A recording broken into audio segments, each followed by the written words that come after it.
हफ्ते के अंदर बैंक्स को भी हमने चलते हुए देखा, रिफाइनरी को भी हमने देखा, ऑटो सेक्टर को भी चलते हुए देखा। ओवरऑल सारे सेक्टर्स में हमने एक मूवमेंट हमने देखी है, एक रोटेशन देखी। साजियों के बारे में थोड़ा सा बताइएगा जो कि। नॉर्मल हालात है ना वो तो हो ही चुके हैं, लेकिन अभी भी पीस डील बहुत बड़ा इम्पैक्ट डालेगी। जो यस। सिग्नेटरी होगी ना, वो जो सेरेमनी होगी, साइंस सेरेमनी, वो अभी भी मार्केटों के अंदर, दुनिया भर के अंदर बहुत ही एग्रेसिव, जो एक्सप्लोसिव मूव लेकर आएगी। मैं आई स्टिल बिलीव। और ये इनका सारा सिलसिला रहेगा, ये नोक झोंक ठुक ठुक, स्टेट ऑफ हॉर्मस, इसके प्रॉब्लम्स, ये सारा कुछ सारा वक्त ये परमानेंट फीचर है इस इलाके का। या यंगर बच्चे जो है बहुत स्टॉक मार्केट में आ रहे हैं, तो उनके लिए भी मार्केट के डायनामिक्स जानना बड़ा जरूरी है। तो ऑफ कोर्स कैपिटल भी इतना ज्यादा नहीं होता, कम कैपिटल से काम कर रहे हैं, उतनी फाइनेंशियल लिटरेसी भी नहीं है, चीजों की नो हाउ नहीं है। तो एक नए बच्चे को, मार्केट के एंट्रेंट को क्या स्ट्रैटेजी रखनी चाहिए? इसी के अंदर 5,000 पॉइंट जब गिरते हैं, तो जितने जज्बाती लोग होते हैं ना, वो जो घबराहटिए पैनिकिए जो होते हैं ना, वो निकल जाते हैं। वो गई गई, वॉर हो गई। क्रैश आ गया। हम तो देखो भाई, हम तो 36,000 में भी यही थे। ये बहुत स्पीड से वी शेप रिकवरी आई ना जंग के दौरान, ठीक है। तो उसमें मार्केट का प्रॉब्लम यह है कि मार्केट के अपने अंदर जो है कॉन्फिडेंस नहीं लिए हुए। पूरा प्राइस एक्शन को समझते हुए काम करना चाहते हैं, तो 7,70, 65 तक बाइंग कर सकते हैं। 7,50 के स्टॉप, 7,50 से नीचे स्टॉप लॉस लगा के। और अगर आपकी तरफ से कोई टॉपिक हो आने वाले वीक के लिए, तो प्लीज जरूर बताइएगा। मेरी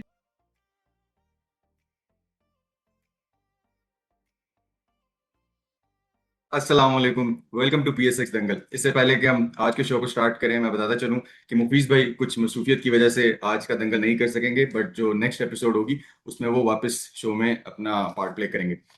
सबसे पहले सुहेल साहब, मैं आपके पास आना चाहूंगा। मार्केट की वीकली क्लोजिंग भी अगर हम देखें 182 के ऊपर आई है, और डिस्पाइट के कुछ US ईरान कॉन्फ्लिक्ट्स भी थी, वो भी फ्लेयर अप हुई, लेकिन उसके बावजूद एक ट्रेडिंग सेशन में लोगों को मौका मिला अच्छी ट्रेडिंग का भी, और एक कुछ लोग ये भी कहते हैं एक बुलिश मोमेंटम भी प्रिवेल करता रहा मार्केट में। तो आपके नजदीक कैसा था ओवरऑल सेशन मार्केट का इस वीक? ठीक था मेरे ख्याल से, मार्केट सही जा रही है बिल्कुल। 3,000 पॉइंट माइनस हुए नेट। 1,82,241। एक हम्म। लाख बयासी हजार दो सौ इकतालीस थोड़ा मेरा भी हाल कुछ मुफीस साहब की तरह ही है। मैं भी भागता भागता आके अभी बैठा हूँ। हाँ तो जी। माजरत पब्लिक से, किसी किस्म की भी कोई डेटा आगे पीछे हो जाए तो किसी किस्म की कोई तैयारी नहीं कर सका मैं। तो साथ साथ चलेगा अब सब कुछ। तो तकरीबन हम्म। 3,000 पॉइंट माइनस है। 3,100 पॉइंट के करीब, 3,100, 3,150। और पिछले हफ्ते प्लस 5,800 बढ़े थे। तो जब हमने दोबारा, मैंने शुरू की है डॉक्टर साहब के साथ जी। यहाँ पर, तो हम 160 के अंदर के कहीं थे। ट्रू। और वॉर के दौरान 144 पे हम पहुंच गए थे। हम्म। 144 हम ज़्यादा उसको इम्फेसाइज नहीं कर सकते, क्योंकि 144 एक दो दिन के लिए था। लेकिन ट्रू। मेजोरिटी में जो नंबर लंबा था वो 150 था। हम्म। तो उसको अगर हम काउंट करें तो 188 एक बड़ा नंबर था, जो कि पहला टॉप था बिफोर 191। यस। ट्रू। अच्छा, 2 हफ्ते पहले डॉक्टर साहब ने और हमने, तकरीबन डॉक्टर साहब ने जब कहा था, तो हमने उस पर एग्री किया था कि 181, 191 के करीब सेलिंग आ सकती है। डॉक्टर साहब ने ये इसरार किया था कि एक दफ़ा तो आप सब लोग पुराने जो लिए हुए हैं, या जंग से पहले लिए हुए हैं या जंग के बाद लिए हुए हैं, ट्रू। उसमें आप लोगों ने निकलना जरूरी है। पब्लिक को याद होगा, क्योंकि अगर पब्लिक हम्म। देखती है और डाई हार्ड फैन है डॉक्टर साहब की, तो डॉक्टर ने बाकायदा इसरार किया था कि अगर मार्केट चलती है किसी भी एक्सटेंडेड सीज फायर की वजह से, तो वहाँ बेचना चाहिए। और हम्म। ये एक्सपेक्टेड था। आप जिसको 6 महीने और साल हुआ होगा मार्केट में, वो भी अंदाजा लगा सकता है कि ऑल टाइम हाई के पास सेलिंग आनी चाहिए। खास तौर पे मार्केट जब आप ओवरऑल अगर आप देखें तो 20 पॉइंट, मतलब कि 20% तो सिर्फ उस लेवल के बाद बढ़ चुकी थी, यस। जहाँ पर से जो हमने कहते हैं ना, एक लेवल ऐसा होता है जहाँ हम्म। सस्टेन करे थे, 101, 52, 55, 53। वहां से आप हम्म। अंदाजा कर लें कि तकरीबन मार्केट 22 से 24% बढ़ चुकी थी। थोड़ी बहुत बढ़ उसकी चुकी। रिट्रेसमेंट फिर थोड़ी थोड़ी ऐसी होती है कि भावना बनती है जंग वगैरह। इसके बाद हम्म। कुछ इंडिकेटर्स वक्ती, जो जो जो शॉर्ट टाइम फ्रेम के इंडिकेटर्स होते हैं, वो कुछ भूल जाते हैं। और इवेंचुअली हम्म। वही हुआ कि मार्केट ने अपना एक रीटेस्ट मारा उसी एरिया को, जहाँ पर हम्म। बड़ी मुश्किल से वो ब्रेकआउट कर पा रही थी, 178, 179, 180, 181। बिल्कुल। और उसके बाद 2 दिन तक उसने उस एरिया को सस्टेन किया। I think everything is good, perfect, कोई भी प्रॉब्लम इस वक्त नजर नहीं आ रही। अनटिल एंड अनलेस के मार्केट अपने 1,75,000 का जो लेवल है, जिसको हम्म। मार्केट ने बार बार बड़ी मुश्किल से ब्रेक किया। 172, 173, और ये वाला जो लेवल था ना, जिसकी वजह से मंदी शुरू हो गई थी और मार्केट चली गई थी जी। 1,63,800। हम्म। उसके बाद एक 74-75 का लेवल टूट नहीं रहा था। हम्म। तो इसलिए अगर ये पैनिक कंटिन्यू करता और एक 74-75 इस मतलब इस लेवल में मार्केट चली जाती, तो शायद हम बोलते कि ट्रेंड जो है वो वक्ती तौर पर रिवर्स किया, और हो सकता है कि जंग आगे जी। बढ़ने वाली है। ऑयल, लेकिन फिलहाल ओवरऑल जो है वो बिल्कुल ठीक है। परफेक्ट पिक्चर नजर आ रही है।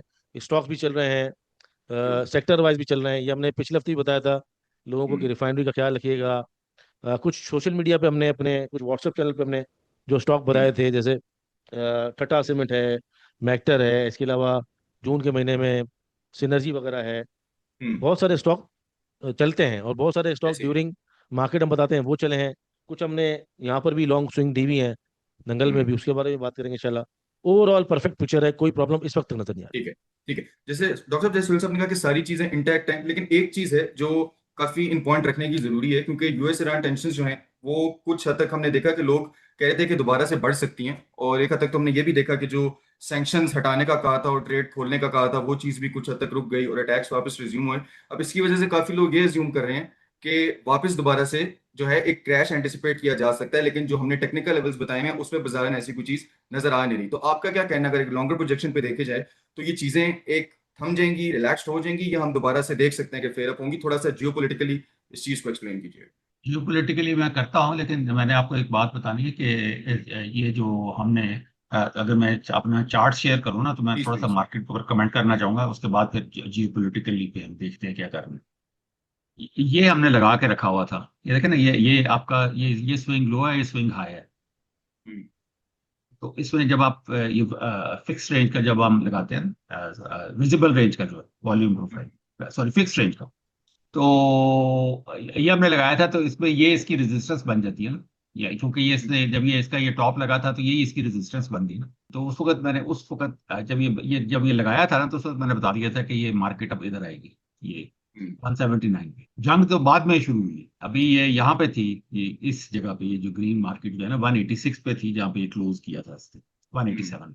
तो यहाँ पे जब हमने ये फिक्स रेंज वॉल्यूम प्रोफाइल को लगाया था ना, तो उस वक्त मैंने ये उसमें लगा के दिखा दिया था कि ये यहाँ पे वापस आएगी मार्केट। और क्योंकि देखें, वो ये रहा कि जो इसमें जो बड़ी इंपॉर्टेंट चीज है मैंने आपको बतानी है कि इसमें जो है ना, दो चीजें इसमें प्रॉब्लम बनी हुई थी, जो कि उस वक्त हम मतलब ग्रुप में तो मैं डिस्कस कर रहा था, लेकिन है कि यहाँ पे हमें उस वक्त मैं आपको बता रहा था कि ये हमारा ये एक मेरी स्ट्रेटजी है, इसको हम कहते हैं डाइवर्जेंस कॉम्प्लेक्स। क्या ठीक है। हम तीन चार इंडिकेटर्स को देख रहे होते हैं कि इसमें किसी के अंदर डाइवर्जेंस तो नहीं बनती।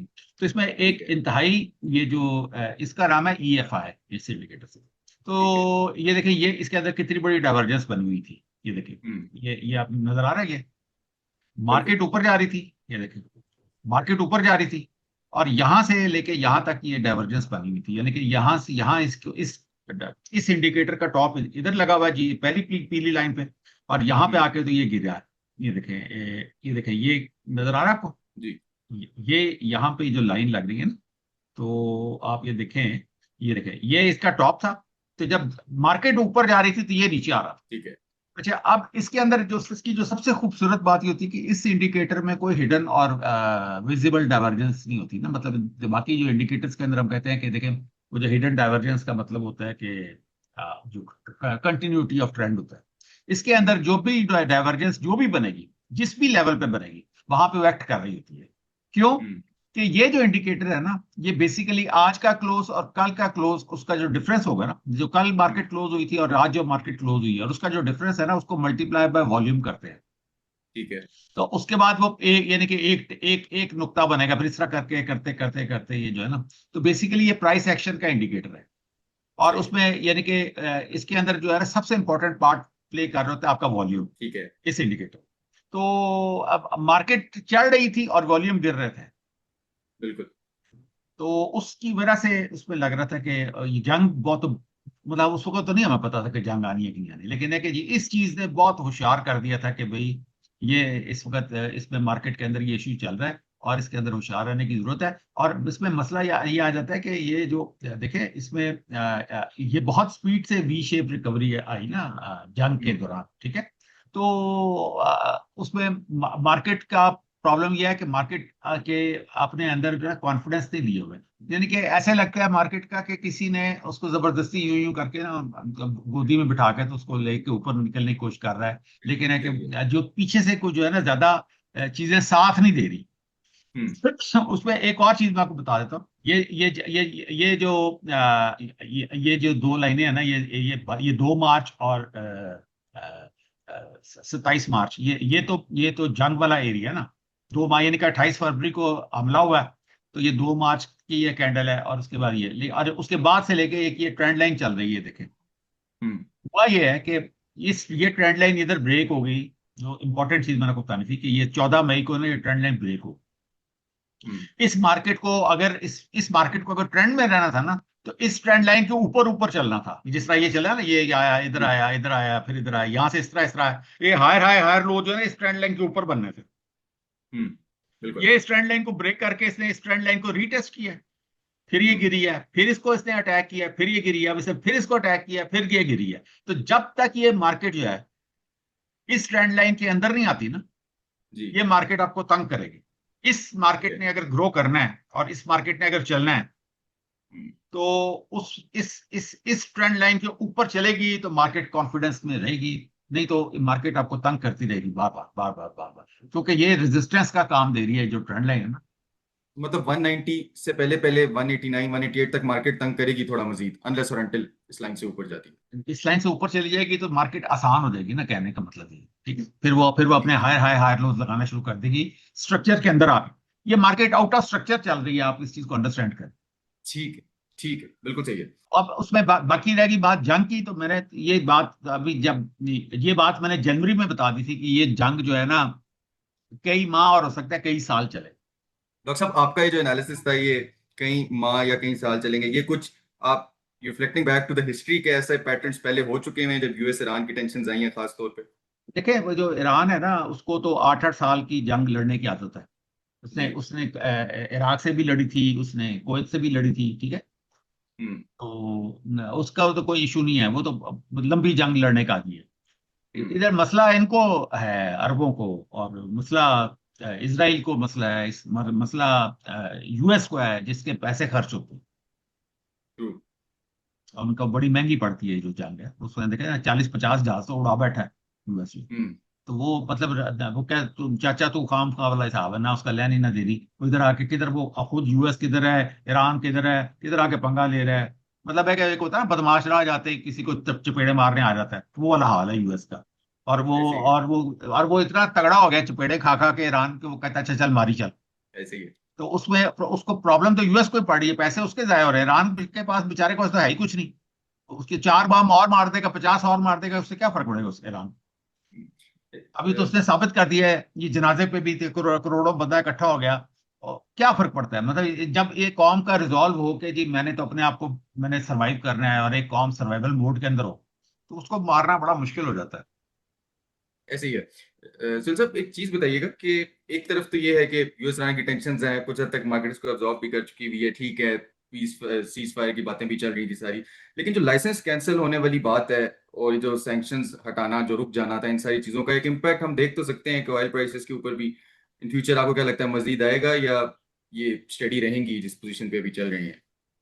नहीं, मेरे ख्याल से मुझे, अच्छा, मेरा अपना ख्याल है, I am not war expert तो नहीं हूँ मैं, लेकिन ये भी पिछले हफ्ते डॉक्टर साहब ने कहा था कि नोक झोंक तो चलती रहेगी ना। मतलब ये हम्म। ऐसा तो नहीं हो सकता कि वो अपनी हार मान के खामोशी से बैठ जाएगा। हम्म। अमेरिका अगर टेबल पे बैठ रहा है, जो हम्म। सैंक्शन भी लिफ्ट कर रहा है, फिर बहुत सारी बातों में नजर आ रहा है बज़ाहिर कि ईरान को बज़ाहिर ही विक्ट्री नजर आ रही है ईरान की। हम्म। तो अमेरिका इस तरह तो बैठेगा नहीं, क्योंकि वो उसकी तो एक तरह ट्रू। से बेइज्जती टाइप की हो गई ना। हम्म। तो इसलिए आपको ये गाय बधाए नजर आता रहेगा कि कभी कोई बयान आ गया तो कभी कोई मिसाइल आ गया, लेकिन ऐसे ही है। एज सच जो इम्पैक्टफुल था ना, वो मामला खत्म हो गया। और मैं अभी भी आई एम श्योर कि जो नॉर्मल हालात है ना, वो तो हो ही चुके हैं, लेकिन अभी भी पीस डील बहुत बड़ा इम्पैक्ट डालेगी। जो यस। सिग्नेटरी होगी ना, वो जो सेरेमनी होगी, साइन सेरेमनी, वो अभी भी मार्केटों के अंदर, दुनिया भर के अंदर बहुत ही एग्रेसिव, जो एक्सप्लोसिव मूव लेकर हम्म। आएगी। मैं आई स्टिल बिलीव, मैं अभी यस। भी समझ रहा हूँ कि एक्सटेंडेड सीज फायर की वजह से थोड़ा सा रिलेक्टेंसी है मामला के अंदर, हर जगह पे। हम्म। इसीलिए ना फौरन जो है ना स्क्वीज हो जाता है लिक्विडिटी। जरा से भी कोई बात आती है तो मतलब कहते हैं ना कि आदमी चूल्हे पे बैठा हुआ है, जैसे हम्म। चौकन्ना होके चौकीदार की तरह, जो रिलैक्स मोड में नहीं है। एक होती है ना, एक तेजी होती है मार्केट के अंदर, एक बुलिश रन होता है जिसके अंदर रिलैक्स माहौल होता है। हम्म। एक आपको गहमा गहमी नजर आ रही होती है, हर तरफ से एक ही बात होती है, गधा घोड़ा सब चल रहे होते हैं, 10 के 10 लोग तेजी में होते हैं। यहाँ पर थोड़ा सा रेंज बाउंड है, या आप कह सकते हैं कि 7 लोग, 7 लोग कह रहे हैं, मतलब थोड़ा सा पॉजिटिव साइड पे है, लेकिन स्टिल मिक्स ब्लेंड है। कि मिक्स। 70% लोग कह रहे हैं कि नहीं यार सही है, इतना हम्म। इम्पैक्ट नहीं पड़ेगा, जो पड़ना था पड़ गया। लेकिन अभी भी 30 लोग कॉशियस है। इसका मतलब है कि ऑल ओवर जो हम कहते हैं ना, कोई बात किसी के बहुत ही एग्रेसिव हम्म, एक्सप्लोसिव किस्म का बुलिश, वो नहीं है उसकी, जिसकी वजह ये है क्योंकि अगर ऐसे ही है। डॉक्टर साहब बात कर सकते हैं 2 हफ्ते पहले कि नोकझोंक चलती रहेगी, आपने भेजना है, तो डॉक्टर साहब की तरह बहुत से लोग एक इस स्कूल ऑफ थॉट के होंगे। ऐसे ही है। तो इसलिए 100% एक्सप्लोसिव मूव आपको नजर आएगा इस साइन डील के बाद। हाँ, बाकी इसका इम्पैक्ट देखें, टेक्निकल साइड पे भी हमने बताया था। इंशाल्लाह टेक्निकल साइड पे जब स्टॉक्स की वगैरह बात करेंगे तो जी जी तमाम चीज़ों में 5-10 मिनट में इंशाल्लाह रिव्यू दे दूंगा सब चीज़ों का। ये जी। पिछले हफ्ते हमने बताया था कि 66 का लो मार के 73-74 का पुल बैक आ सकता है, उससे ज़्यादा नहीं। अभी तक 72 पे ही चल रहा है। अनटिल अनलेस के 73-4 के ऊपर कोई क्लोजिंग दे दे, 76 को ब्रेक करे, देन हम बुलिश रन बिल्कुल। मानेंगे उसका। अभी तक तो ये डाउन ट्रेंड ही है ऑयल, और ऑयल का कोई हम्म। ऐसा सच फ्यूचर नजर आ भी नहीं रहा। अच्छा, तो जैसे बिल्कुल। मैंने कहा कि मेरे लिए वो जो इम्पैक्ट था ना वॉर का, वो सब खत्म हम्म। हो चुका है। अभी सिर्फ ये नोक झोंक होगी, खास तौर पे मोहल्ले में कोई बुल्ली किस्म का, या पुराना जिसका नाम गाम होता है ना, यार ये बड़े शाहिद भाई हैं, ये बड़े जो है ना, इनसे डर के रहना चाहिए। तो इंडिया का और अमेरिका का इस दफा 2 सालों में बुरा हाल हो गया है। अब बच्चे बच्चे हम्म। उसका मजाक उड़ा रहे हैं दोनों का, और कुछ भी नहीं है। तो अपना मजाक उड़ने के बाद ना, थोड़ा बहुत हम्म। अपना पुराना क्या कहते हैं, सिक्का जो जमाया हुआ था, उसको हम्म। मनाए रखने के लिए कभी कभार हम्म। छोटी मोटी हरकतें करते रहते हैं। That's it. मैं जी एक डॉक्टर। एक मैं ऐड करूं कि इसमें जहां तक मेरा जाती ख्याल ये है कि ये एग्रीमेंट नहीं होना, ये इसी तरह लटका रहेगा, ये एमओयू रहेगा और एग्रीमेंट कोई नहीं होना, कोई साइन सून नहीं होनी। मतलब ये नहीं होगा कि 2 महीने के बाद कोई साइनिंग, क्योंकि देखें इसराइल अपनी जगह पे कायम है, उसकी शरारत अपनी जगह पे रहेगी वो, और उसके बाद ईरान की प्रॉक्सीज अपनी जगह पे कायम है, और ये इनका सारा सिलसिला रहेगा। ये नोक झोंक ठुक ठुक स्टेट ऑफ हॉर्मज, इसके प्रॉब्लम्स, ये सारा कुछ सारा वक्त ये परमानेंट फीचर है इस इलाके का।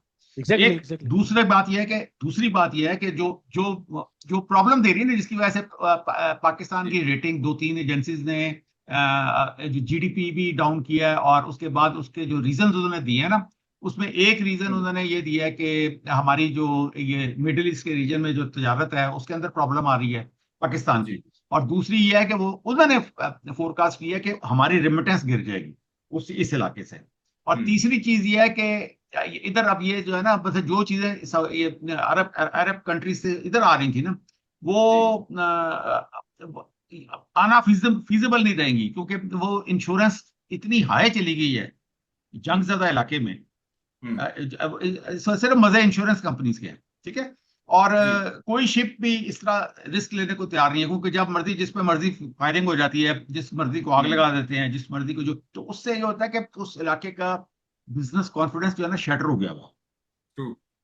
और जब मर्जी एयर स्पेस बंद हो जाती है, जब मर्जी ना, इस तरीके से कर करके ना, देखें इस तरीके से अगर अगर कोई इलाका इतना जंग ज़दा करार दे दिया जाए, तो वो हम्म। जिस इलाके का क्या कहते हैं, खसूसियत ही ये थी कि यहाँ पे अमन और शांति है, हम्म। और वहां पे ये अब सिर्फ जंग का माहौल हो, और राह जाते सायरन बजना शुरू कर देते हैं। अभी मेरा ब्रदर लॉ बता था कि कतर जी में परसों बगैर बजा के सारी रात सायरन बजते रहे, और जी वो जी। सारा वक्त जो है वो सुरंगों के अंदर घुसे रहते हैं, कभी कहीं घुस जाते हैं, कभी कहीं घुसते हैं कि जी खतरा आ गया, मिसाइल आने जी जी। लगे। तो ये इस तरीके से ना जिंदगियां गुजरती हैं, ना इस तरीके से बिजनेस होते हैं। और आपको जी। पता है कि पैसा बहुत ही शर्मीला होता है, जहां पे इस हम्म। किस्म की हरकतें शुरू हो जाए वो वहां से निकल जाता है, तो वो नहीं ठहरता, और इस तरह ट्रू। कोई वापस आता भी नहीं है, क्योंकि ये जो व्यवहार होता है ना कारोबार का, जी जी। ट्रस्ट, ये दहाइयां लगती हैं इसको कायम होने में, और ऐसे ही है। निकलने के अंदर ये चंद घंटों में फारिग हो जाता है। ट्रू। तो ये सूरत हाल आ गई है, जिसकी वजह से ऐसे ही है। मतलब है कि ठीक है, हमारी मतलब जो ये कहते हैं ना कि मार्केट जो है सिर्फ स्निफ डॉग होता है, सूंघने जी। वाला कुत्ता होता है, तो मार्केट इस लिहाज से भी थोड़ी कॉशियस चल रही है कि अब हमें पता ऐसे ही। नहीं है, बेसिकली हम में से किसी को भी कोई नहीं पता कि जी अब इस खित्ते का मुस्तकबिल क्या है। जी। खित्ते का मुस्तकबिल खराब हो गया, हम उस खराबी के चौकीदार हैं, मतलब हम देखें, हम उसके अंदर नहीं शामिल, हम्म। हम उसके बाहर हैं, ऐसे ठीक ही है है। ना। और उसके जो असरात हैं, आप देखें कि बलूचिस्तान के अंदर कितने प्रॉब्लम शुरू हो गए हैं, ऐसे ही है। वो इसी वजह से शुरू हो गए हैं कि हम एक जंग के इलाके के बिल्कुल धाने के ऊपर बैठ गए हैं। कोर्स 900 किलोमीटर अच्छा का बॉर्डर हम शेयर करते हैं ईरान जी, के साथ, तो वो एक सेंसिटिव चीज है, ऑफ हाँ। Course, absolutely. और उसके बाद ये है कि वो अफगानिस्तान पहले ही हमें तंग कर रहा था, हिंदुस्तान भी हमें तंग कर रहा है, ठीक है। तो अब हमारे वो जो ब्रदर मुल्क है उनमें वो भी हमें तंग कर रहे हैं, क्योंकि वो भी उसको जो उस कैंप कैसा है वो हमें उधर भी बलोचिस्तान में तंग कर रहे हैं। जी। तो हम या हमारे हमारी भी जो सेंसिटिविटीज हैं उनमें खासा ज्यादा, आप देखें हमारे जो गवर्नमेंट है वो अच्छी खासी, जिसको कहते हैं जिटरी भी हो गई है कि ये हमें जिस तरह बलूचिस्तान में वो तंग कर रहे हैं, जी वो जी तो सांस ही नहीं लेने दे रहे। 400 500 बंदा अटैक करना शुरू कर दे आके, और आपके बंदे उठा के ले जाए, उनको मार मार के वापस भेजना शुरू कर दे। आप कुछ भी ना कर सकें उसका, जी जी ठीक है ना। तो आप बार बार सिर्फ यही कहें कि अब हम आनी हाथ से निपटेंगे, अब हम आनी हाथ से निपटेंगे, तो नतीजा कुछ भी ना निकले। या ये जी तो आपको साबित करना पड़ेगा कि भी हम इसको आयरन हैंड से निपट सकते हैं इस सारी चक्कर को। तो अगर ये रोज का यही काम रहा कि कभी केपी में ये कम काम, कभी उधर अटैक हो गया, कभी इधर अटैक हो गया, तो पाकिस्तान तो खुद वल्नरेबल हो जाएगा इस सारे चक्कर में।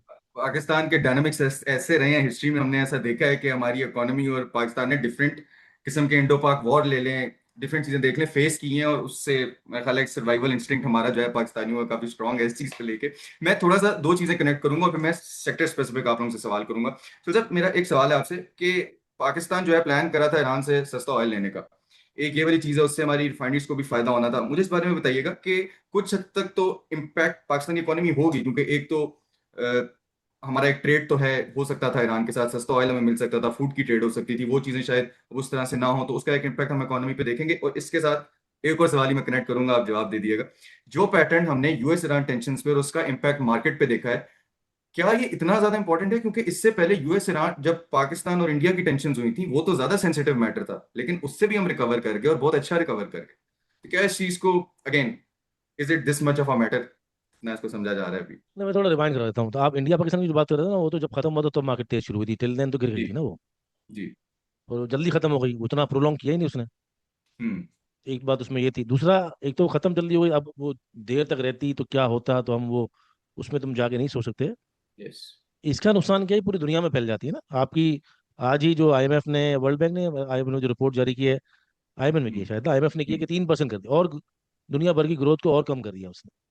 हम्म क्योंकि पीस डील साइन हुई, और ये अभी तक के लिए ये जो हैंगिंग वो स्वॉर्ड है ना, उसकी वजह हम्म से ही आईएमएफ ने भी, जैसे डॉक्टर साहब कह रहे हैं ना, आईएमएफ भी ये समझ रहा है कि ये बैठने वाले नहीं है सुकून से।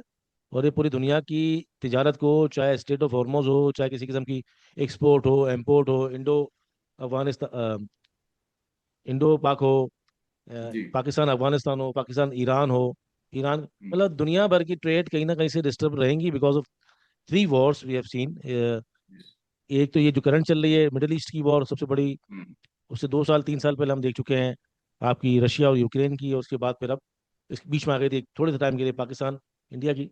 लेकिन जो सबसे बड़ी, जो जो ज्यादा आपके जियो पॉलिटिकली खतरनाक जो वॉर है आपकी, वो यही है, चल हम्म रही है। तो इसलिए बिल्कुल। इसलिए मामला तो जी। आपका खराब रहेगा। पिछली वॉर की वजह से तो इतना नहीं बढ़ा।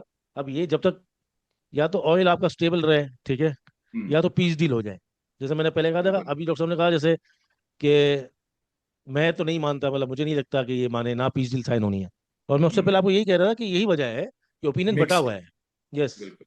दूसरा जी। सवाल आपने क्या कहा था कि जो पाकिस्तान, पहला जो सवाल था आपका, पहला तो मेरा यही था ना, इससे रिलेटेड कि हम ऑयल लेने वाले थे ईरान से, ये भी अरे हमारा भाई प्लान। देखो, हमारे साथ अमेरिका है, हमें मैटर नहीं करता हमें सस्ती चीजें मिले, महंगी मिले, ना मिले, हमारे पास डॉलर है डाले। बस। हाँ, सही बात। डॉलर है और आशीर्वाद है। You can not do anything. अगर अगर आप एक थर्ड वर्ल्ड के मुल्क के अंदर, मतलब तीसरा, ये जो तीसरी दुनिया है ना, जी उसके तीसरी दुनिया का कोई मुल्क हो, उसमें जो पप्पा है ना, उनके आशीर्वाद के बगैर आप नहीं चल सकते हो।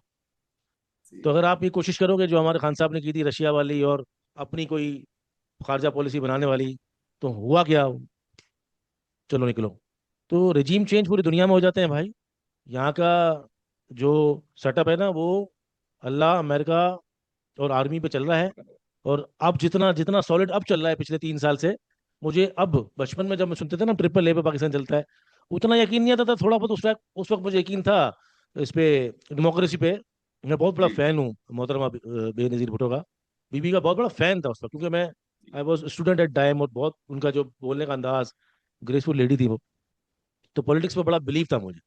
फिर उसके बाद हम्म 2004-5 के बाद, मुशर्रफ के बाद, दौर के बाद, बिल्कुल ही मैं समझ चुका था कि पाकिस्तान के अंदर अमेरिका और आर्मी की वजह से ही मुल्क चलेगा। और वो चला भी 3-4 साल, जब तक जरदारी साहब नहीं आए थे। हम्म फिर देन थोड़ा बहुत सीधा चला नवाज शरीफ साहब के दौर में। देन खान साहब के दौर में नहीं चल सका, इवेंचुअली अब हमारा आसिम मुनीर के दौर में चल रहा है। और अब बिल्कुल वाजह है कि जब भी आर्मी आईएमएफ के साथ मिलकर यानी अमेरिका के साथ मिलकर आती है, पाकिस्तान बिल्कुल ऐसा चलता है सीधा, बिल्कुल ऐसे घोड़े ही की है। तरह ना। तो सर हमें जरूरत नहीं है ईरान तेल दे ना दे, हमें आशीर्वाद चाहिए, वो हमारे पास है। दोनों सवाल के आपके जवाब हो गए। जी एक मैं गुजारिश करूंगा पब्लिक से, जरा छोटी सी गुजारिश है। हम एक हफ्ते बाद आते हैं तो कभी कभार क्या होता है, बड़ा मुश्किल होता है। एक तो डेली अपडेट आप देख सकते हैं हमारे चैनल पे। गुजारिश ये है, और ये कोई ऐसा नहीं है, कोई पेड वाली गुजारिश नहीं है। हमारे तमाम चीज़ें फ्री जो है ना, जैसे व्हाट्सएप चैनल है हमारा, या हमारे मेरे अपना सुहेल फारूक के नाम से, और स्टॉकीफाई का तमाम जो प्लेटफॉर्म है, चाहे वो फेसबुक हो, यूट्यूब हो, टिकटॉक हो, इंस्टाग्राम हो, ट्विटर हो, दोनों के नाम से आपको ये पांचों हैंडल मिल जाएंगे। एक सुहेल फारूक यानी मेरा पर्सनल, एक स्टॉकीफाई। हम्म, इस पे आप कनेक्ट रहेंगे ना, तो आप थोड़ा डेली डेटा से अपडेट रहेंगे, क्योंकि बड़ा मुश्किल होता है कि हम एक हफ्ते बाद आएँ और उसके अंदर अगर बीच में कोई ऐसी चीज़ हो जिसके अंदर हमें अपना स्टांस चेंज करना पड़े। अभी तक नहीं हुआ ऐसा, अल्लाह ना करे, लेकिन अगर जैसे जंग में हो गया था या जंग से पहले हो गया था तो बड़ा मुश्किल होता है आपको एक हफ्ते बाद हम आके समझा सकें। दूसरा ये, और ज़्यादा कनेक्टेड रहने के लिए आजकल जो है व्हाट्सएप चैनल बहुत फास्ट है। आप व्हाट्सएप के बहुत ज़्यादा यूज़र हैं, जी जी। और व्हाट्सएप चैनल पे बहुत सारी चीज़ें आ जाती हैं, आपके बहुत करीब होता है। क्यों, हम्म, अगर आप वेबसाइट खोलते हैं किसी चीज़ की, उससे ज़्यादा आप जो है even economics, CNN, BBC, Dawn, सब व्हाट्सएप चैनल पे हैं क्विक एक्सेस के लिए। तो इसलिए हमारा जो व्हाट्सएप चैनल है उस वक्त माशाल्लाह पाकिस्तान स्टॉक एक्सचेंज का सबसे बड़ा व्हाट्सएप चैनल है। क्या बात 46,500 पार्टिसिपेंट उसमें हैं। और वहाँ पर जिस तरह अपडेट हमारी टीम चला रही होती है, खासतौर पर मोहम्मद सुफियान, उसको बड़ा अच्छा लेके चल रहे हैं with the help of the team. आप उसको फॉलो करें, उससे फ़ायदा आपको ये होगा कि आपको डेली की कॉल्स कुछ मिलेंगी, कुछ अपडेट मिलेगी, कुछ खबरें मिलेंगी, और बिल्कुल फ्री है वो। व्हाट्सएप है। चैनल फ्री होता है, इसके अंदर कोई पैसे नहीं होते। उसमें करना आपने ये है, या तो देखें हमारा जो वीडियो है ना, ये यूट्यूब का, उसके डिस्क्रिप्शन में आपको उसका लिंक मिल जाएगा व्हाट्सएप चैनल का, या तो फिर हमारे किसी भी सोशल मीडिया प्लेटफॉर्म पे हर वीडियो पे पहले कमेंट पे आपको मिल जाएगा।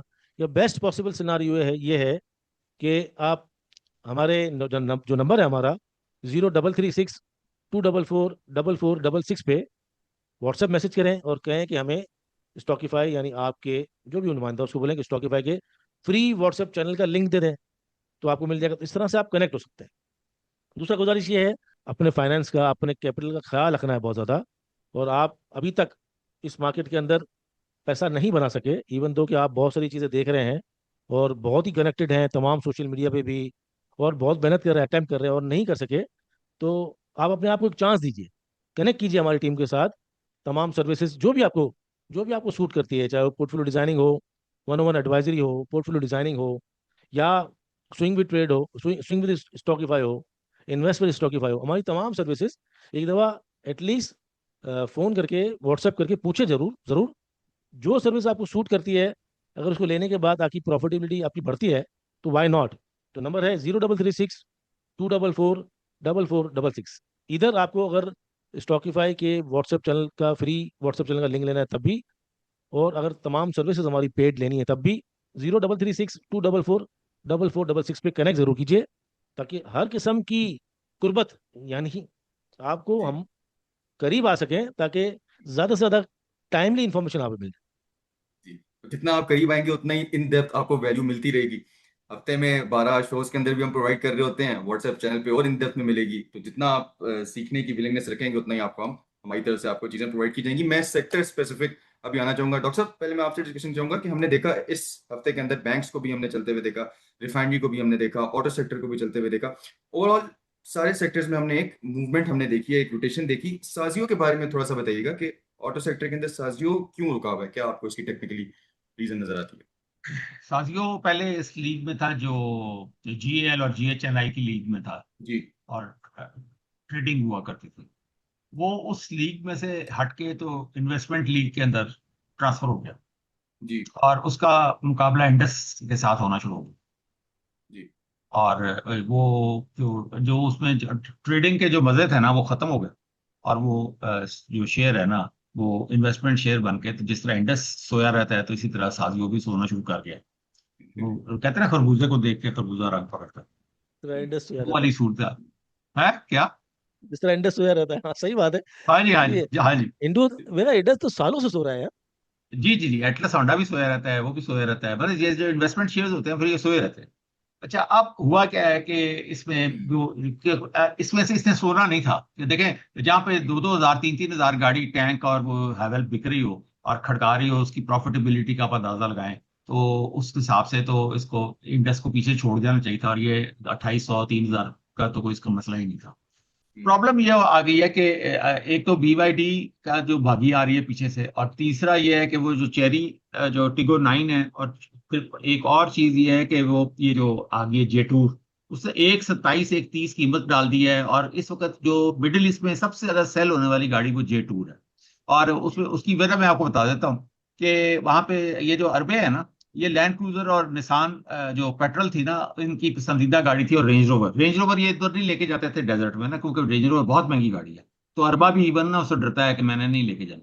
तो ये फिर भी लैंड क्रूजर और जो सफारी जो है ना, ये डेजर्ट सफारी के अंदर ले जाते थे, तो 1.5-2 साल के अंदर जो रेत है ना वो इंजनों में घुस के तो इंजन फारिग हो जाता। तो ये जो जेटूर है ना, उसके अंदर तमाम खसूसियात शामिल हैं जो कि बड़ी बड़ी जीपों की है। जी तो वो रगेड भी है, उसके सारा सीन बड़ा खूबसूरत भी है, और वो रेंज रोवर की कॉपी भी है, और हर लिहाज से उसमें अंदर से पूरा कॉकपिट है, और उसके अंदर बड़ी फैसिलिटीज है, ठीक है। जेटोर तो T2 की बात कर रहे हैं आप? जी जी जी जेटोर जी, जी। T2 की। हाँ जी। ठीक। अब उसका ये है कि वो अरबों, जब मैंने अरबों से पूछा कि भाई तो चाइनीज गाड़ी है, तुसी की कर रहे हो, तो उन्होंने कहा जी कि ये जो एक लैंड क्रूजर की कीमत में 5 आ जाती हैं, तो चलती ये भी उतना ही है, साल डेढ़ तो चल जाती है, इसको हम फेंक दिया करेंगे हम्म, ये टूर की।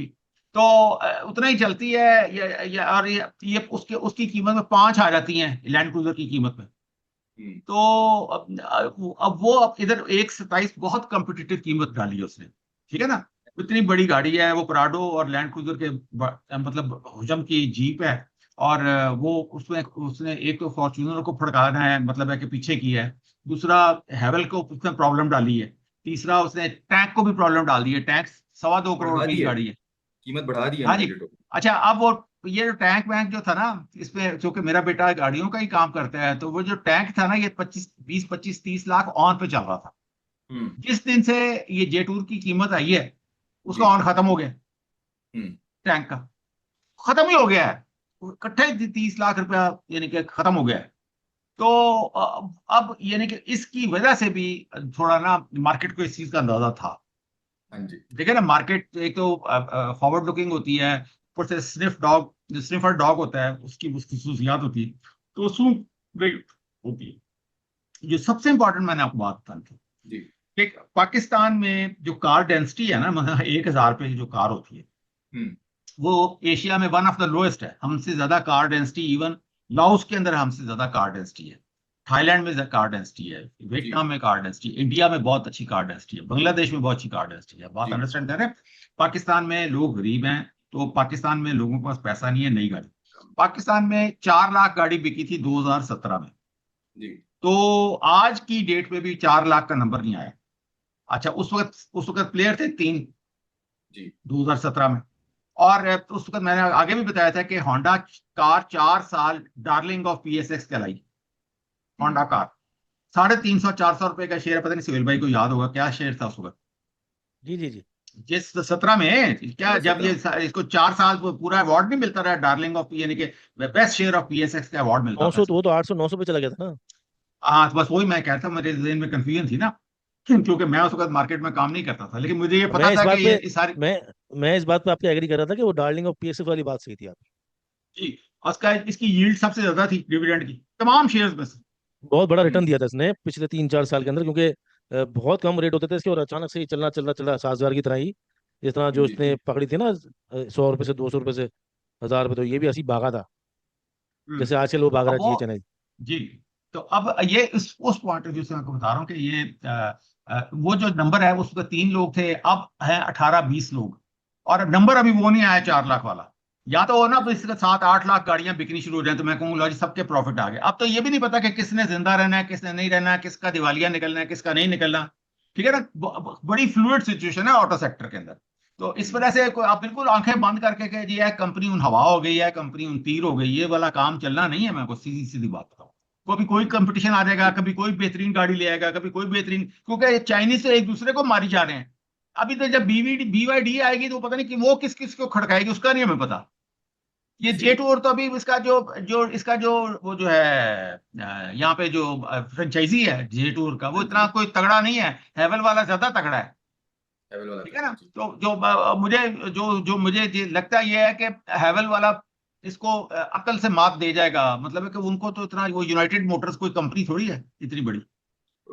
इतनी ये इमेज भी तो उनकी, एक सर्विसेज उतनी अच्छी नहीं है। इनकी इनकी जो लीडरशिप है वो विजनरी है। ये जो ग्रेट वॉल मोटर जो हैवल वाले जी। हैं, ठीक है, सासगार जो है, ये विजनरी लोग हैं और ये रिस्क भी लेना जानते हैं। फिर ऊपर से ये एस्टेब्लिश भी हुए हैं, इनके जो सर्विस डीलरशिप सब कुछ मौजूद है। ठीक है, True. तो इस वजह से मुझे उम्मीद है कि ये इतना जे टूर को इतना सर पे नहीं चढ़ने देगी और उसके बावजूद ये अपनी जगह बनाती जाएगी। बिल्कुल उसी तरह ही कि टोयोटा और सुजुकी में फर्क तो था ना।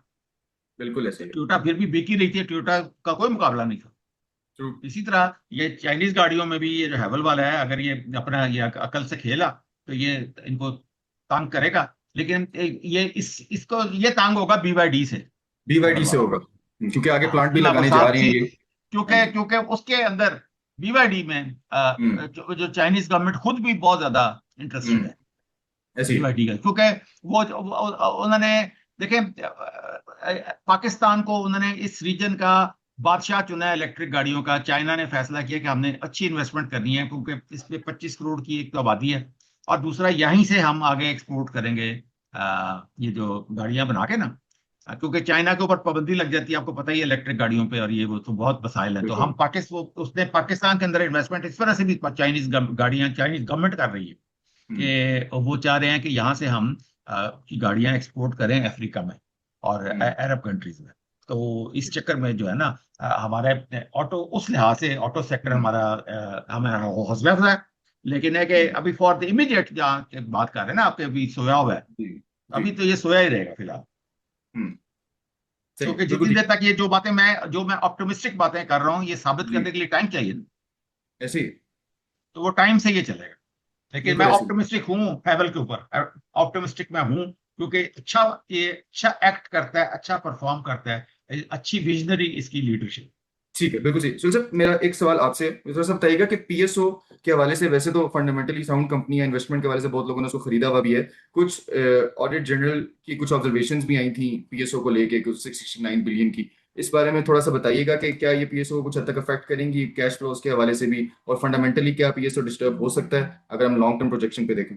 पीएसओ के अंदर ये ऑडिटर जनरल वगैरह की रिपोर्ट है। अगर ये प्रॉब्लम ना होती तो ये 1350 का शेयर नहीं होता। देखो, पाकिस्तान के अंदर अगर स्टॉक मार्केट के अंदर आप, अगर आप कोई इधर उधर से कुछ चीजें निकाल सकते हो ना, 20-25%, क्यों जी। 15%, तो फिर आप निकाल सकते हो, क्योंकि उन पे सबकी नजर नहीं होती, जिसमें खास तौर पे बहुत ही कम किस्म के जो कहते हैं ना, जिसके अंदर शेयर्स ही ना हो। जी। जैसे अब ये SG पावर में हो गया, या इससे पहले SS ऑयल मिल में हो गया। क्योंकि पंटर्स जो प्लेयर जो है ना, एक पूरा गेम बना के कंपनियों के साथ जो खेलते हैं ना, जी। ये ब्रोकर प्लेयर्स और कंपनी के डायरेक्टर्स मिला के खेलते हैं ना, ये थोड़ी दुनिया में होता है। वो अरशद मेहता ऐसी वाला है। किस्सा, हम्म। उसके हमने तो उसमें तो आप कर सकते हैं। और अगर आपकी टाइमिंग अच्छी है और आपको if you know the market और टेक्निकल्स वगैरह, तो आप उसमें घुस सकते हो। अदरवाइज सब जो है ना, सबके सामने है, खुली किताब की तरह। ऐसे ही है। सबकी वैल्यूज सबके सामने है।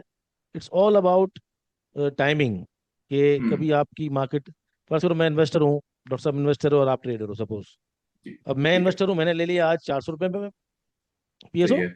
और डॉक्टर साहब ने लिया जब मंदी हो गई और तबाक से, डॉक्टर साहब को मिला 300 रुपये में PSO। ठीक है। सही है। मार्केट दोबारा चली, हम्म। 500 रुपये हो गई PSO। तो 4 साल जो मुझे था वो 100 रुपये बच रहे हैं, और हम्म। डॉक्टर साहब को 200 रुपये बच रहे हैं। बिल्कुल। मैंने 400 में लिया था, मैं नुकसान में था, मैंने 500 में बेच दिया, मुझे सौ हम्म। रुपये बचे। बिल्कुल। डॉक्टर साहब 500 में नहीं बेच सके। हम्म। डॉक्टर साहब ने बोला कि नहीं, अब मैं 500 रुपये में अब नहीं, अभी नहीं बेचता हूँ, और बढ़ेगा।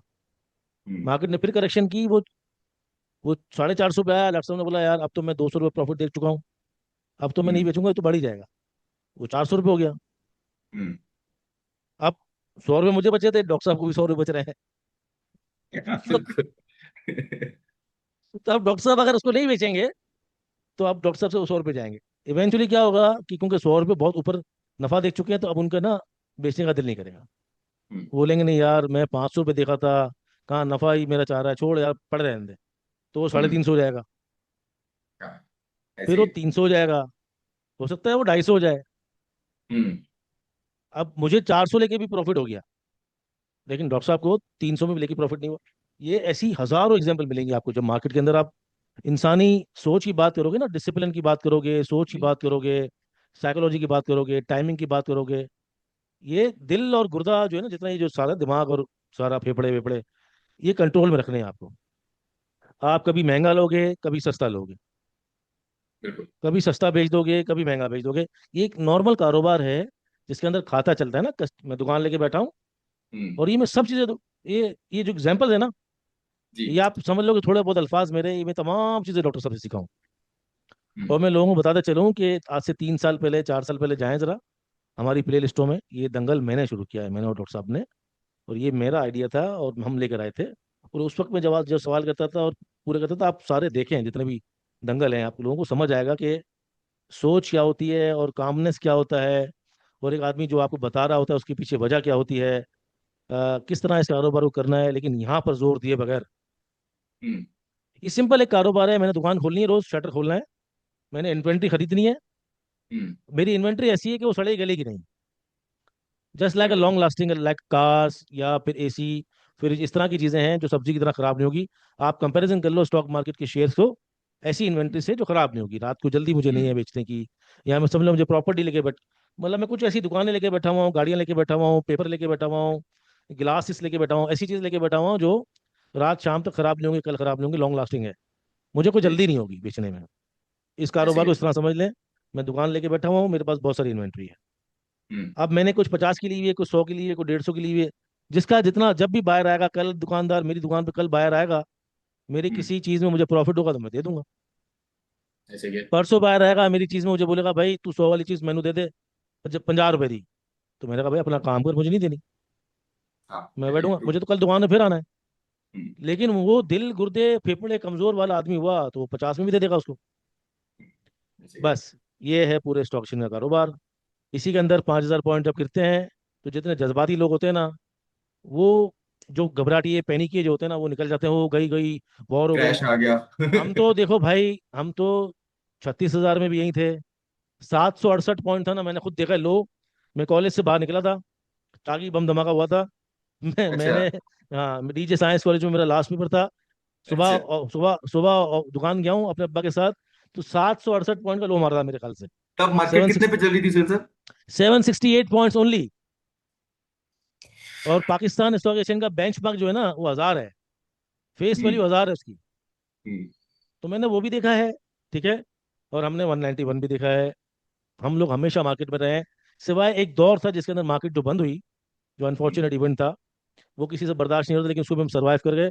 पिछले 1998 से इन एंड आउट करके एक्चुअल 2004 से लेकर आज तक हम मार्केट में हैं। कहीं हम ब्रोकरेज में कमा रहे हैं, कहीं एडवाइजरी में कमा रहे हैं, कहीं डिविडेंड में कमा रहे हैं, कहीं स्टॉक में लॉस खड़ा हुआ है, कहीं प्रॉफिट में कमा रहे हैं। ये कारोबार है, इसको एक अच्छा। कारोबार की तरह कर रहे हैं। हर रोज खबर आएगी। सितारा जो पेट्रोलियम में नई कंपनी आई है, वो 4 दिन पहले, 5 दिन पहले गो पेट्रोलियम को चल रहा था कि गो पेट्रोलियम ये है। आज उसकी खबर चल रही थी कि आरिफ अभी रिसर्च की कि 25 रुपये उसकी वैल्यू है। हाँ जी। आज चलेगी कि पैसे मिल रहे हैं हब पावर को, पीएसओ को पैसे मिल रहे हैं, ओजीडी को पैसे मिल रहे हैं उसमें सर्कुलर डेट में। कल आपकी खबर चलेगी कि ऑडिटर जनरल ने ये किया। ये रोज आपको दुकान पे बैठ के हर रोज 8-10 मनफी और 8-10 मस्बत खबरें मिलती रहेंगी। टेक्निकली स्टॉक ने ऊपर भी जाना है, नीचे भी जाना है, कभी आप ऊपर लेके फंस जाएंगे, कभी आप ऊपर लेके भी ऊपर बेच देंगे, बिल्कुल। कभी नीचे लेके भी आप ऊपर नहीं बेच सकेंगे, और वापस वो नीचे आपके सामने आ जाएगा। ये हम्म। सब कुछ होगा इस normal proceedings of a business. ऐसे तो ट्रू। इसके अंदर तीन मिसालें मैं दूंगा आपको। कभी आप देखें कि प्रॉपर्टी का बिजनेस भी एग्जैक्टली इसी तरह, इसी ही साइकिल में चल रहा होता है। अगर आप प्रॉपर्टी के बिजनेस को ग्राफिक रिप्रेजेंटेशन में ले आए ना, इसी तरह हम्म। कैंडलस्टिक्स बिल्कुल सेम ग्राफ आपको नजर हर आ चीज, जाएगा हर सेम। चीज, डॉक्टर साहब, हर चीज, अच्छा। हर हाँ, कारोबार। फुटबॉल मैच भी इवन इसी तरह ही बन सकता है, मैं तो ये कह रहा हूँ। अच्छा, दूसरी बात, कभी मैं एक और मिसाल दिया करता हूँ कि ये मार्केट जो है ना, ये सप्लाई और डिमांड का खेल है ना। तो इसमें बिल्कुल ये उसी तरह रिएक्ट कर रही होती है। कभी आप अगर सब्जी मंडी या फ्रूट मंडी जाए ना, तो वो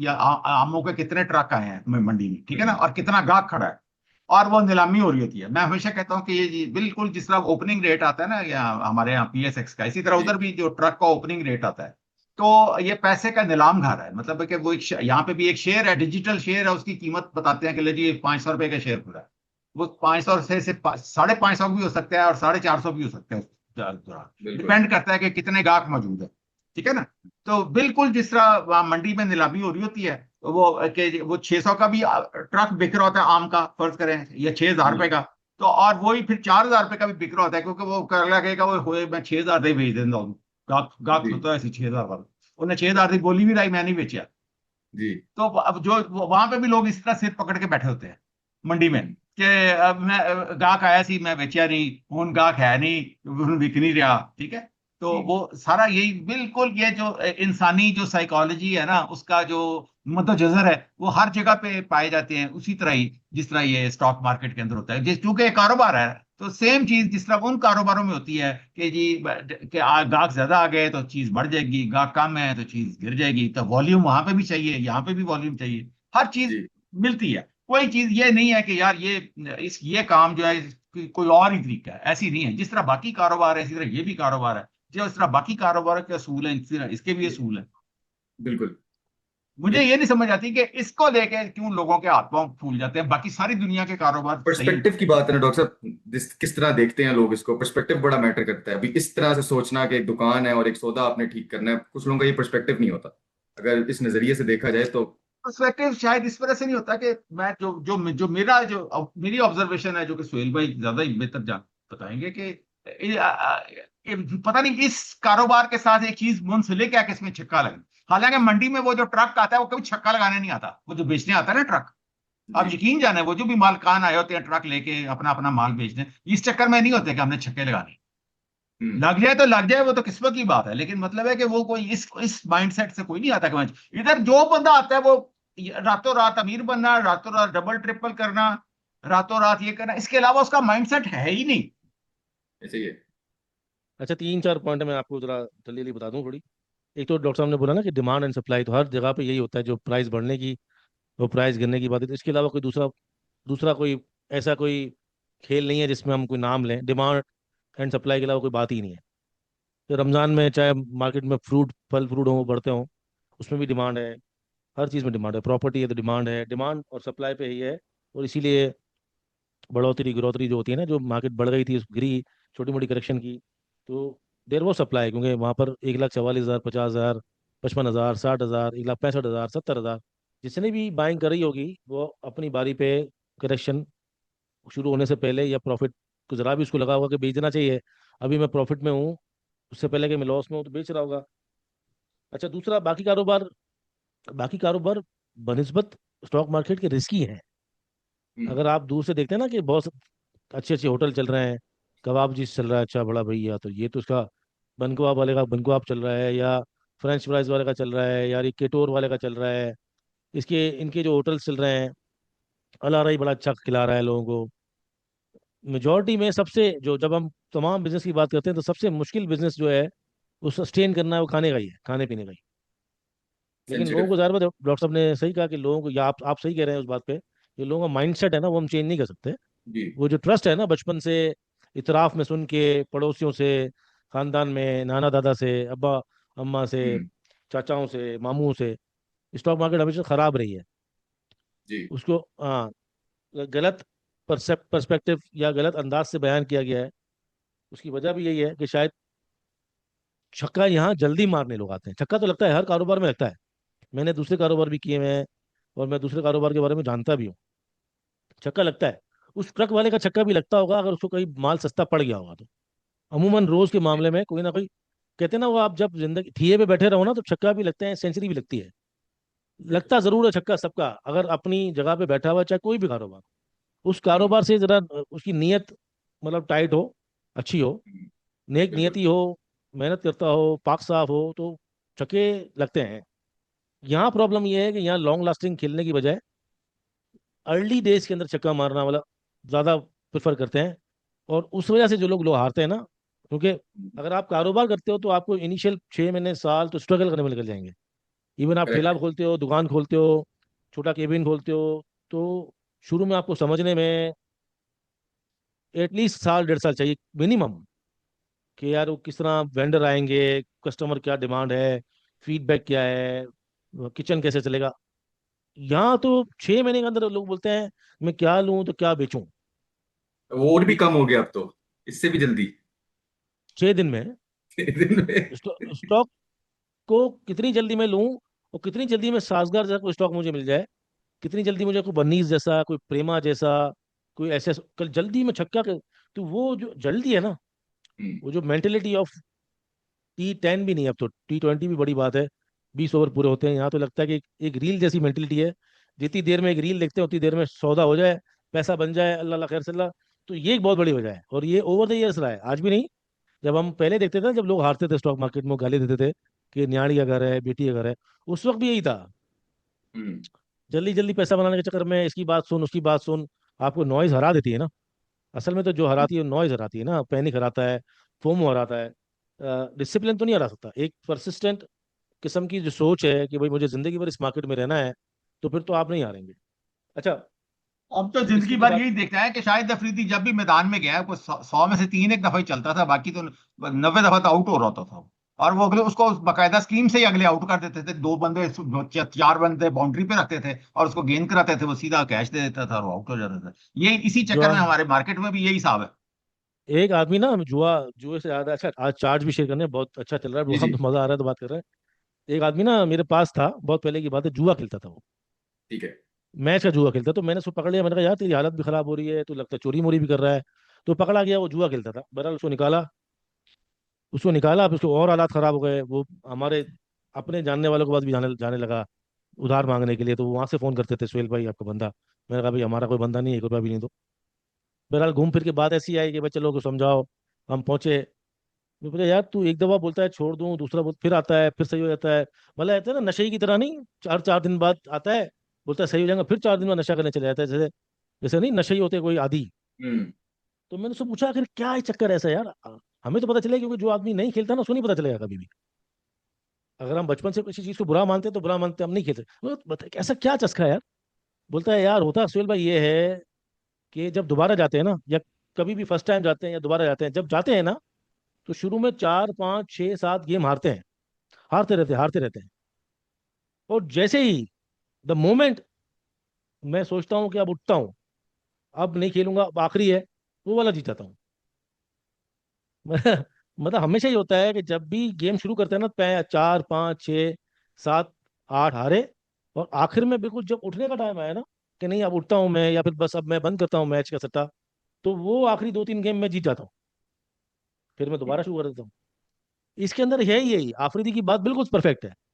4 6 7 8 मैच वो हरा देता था।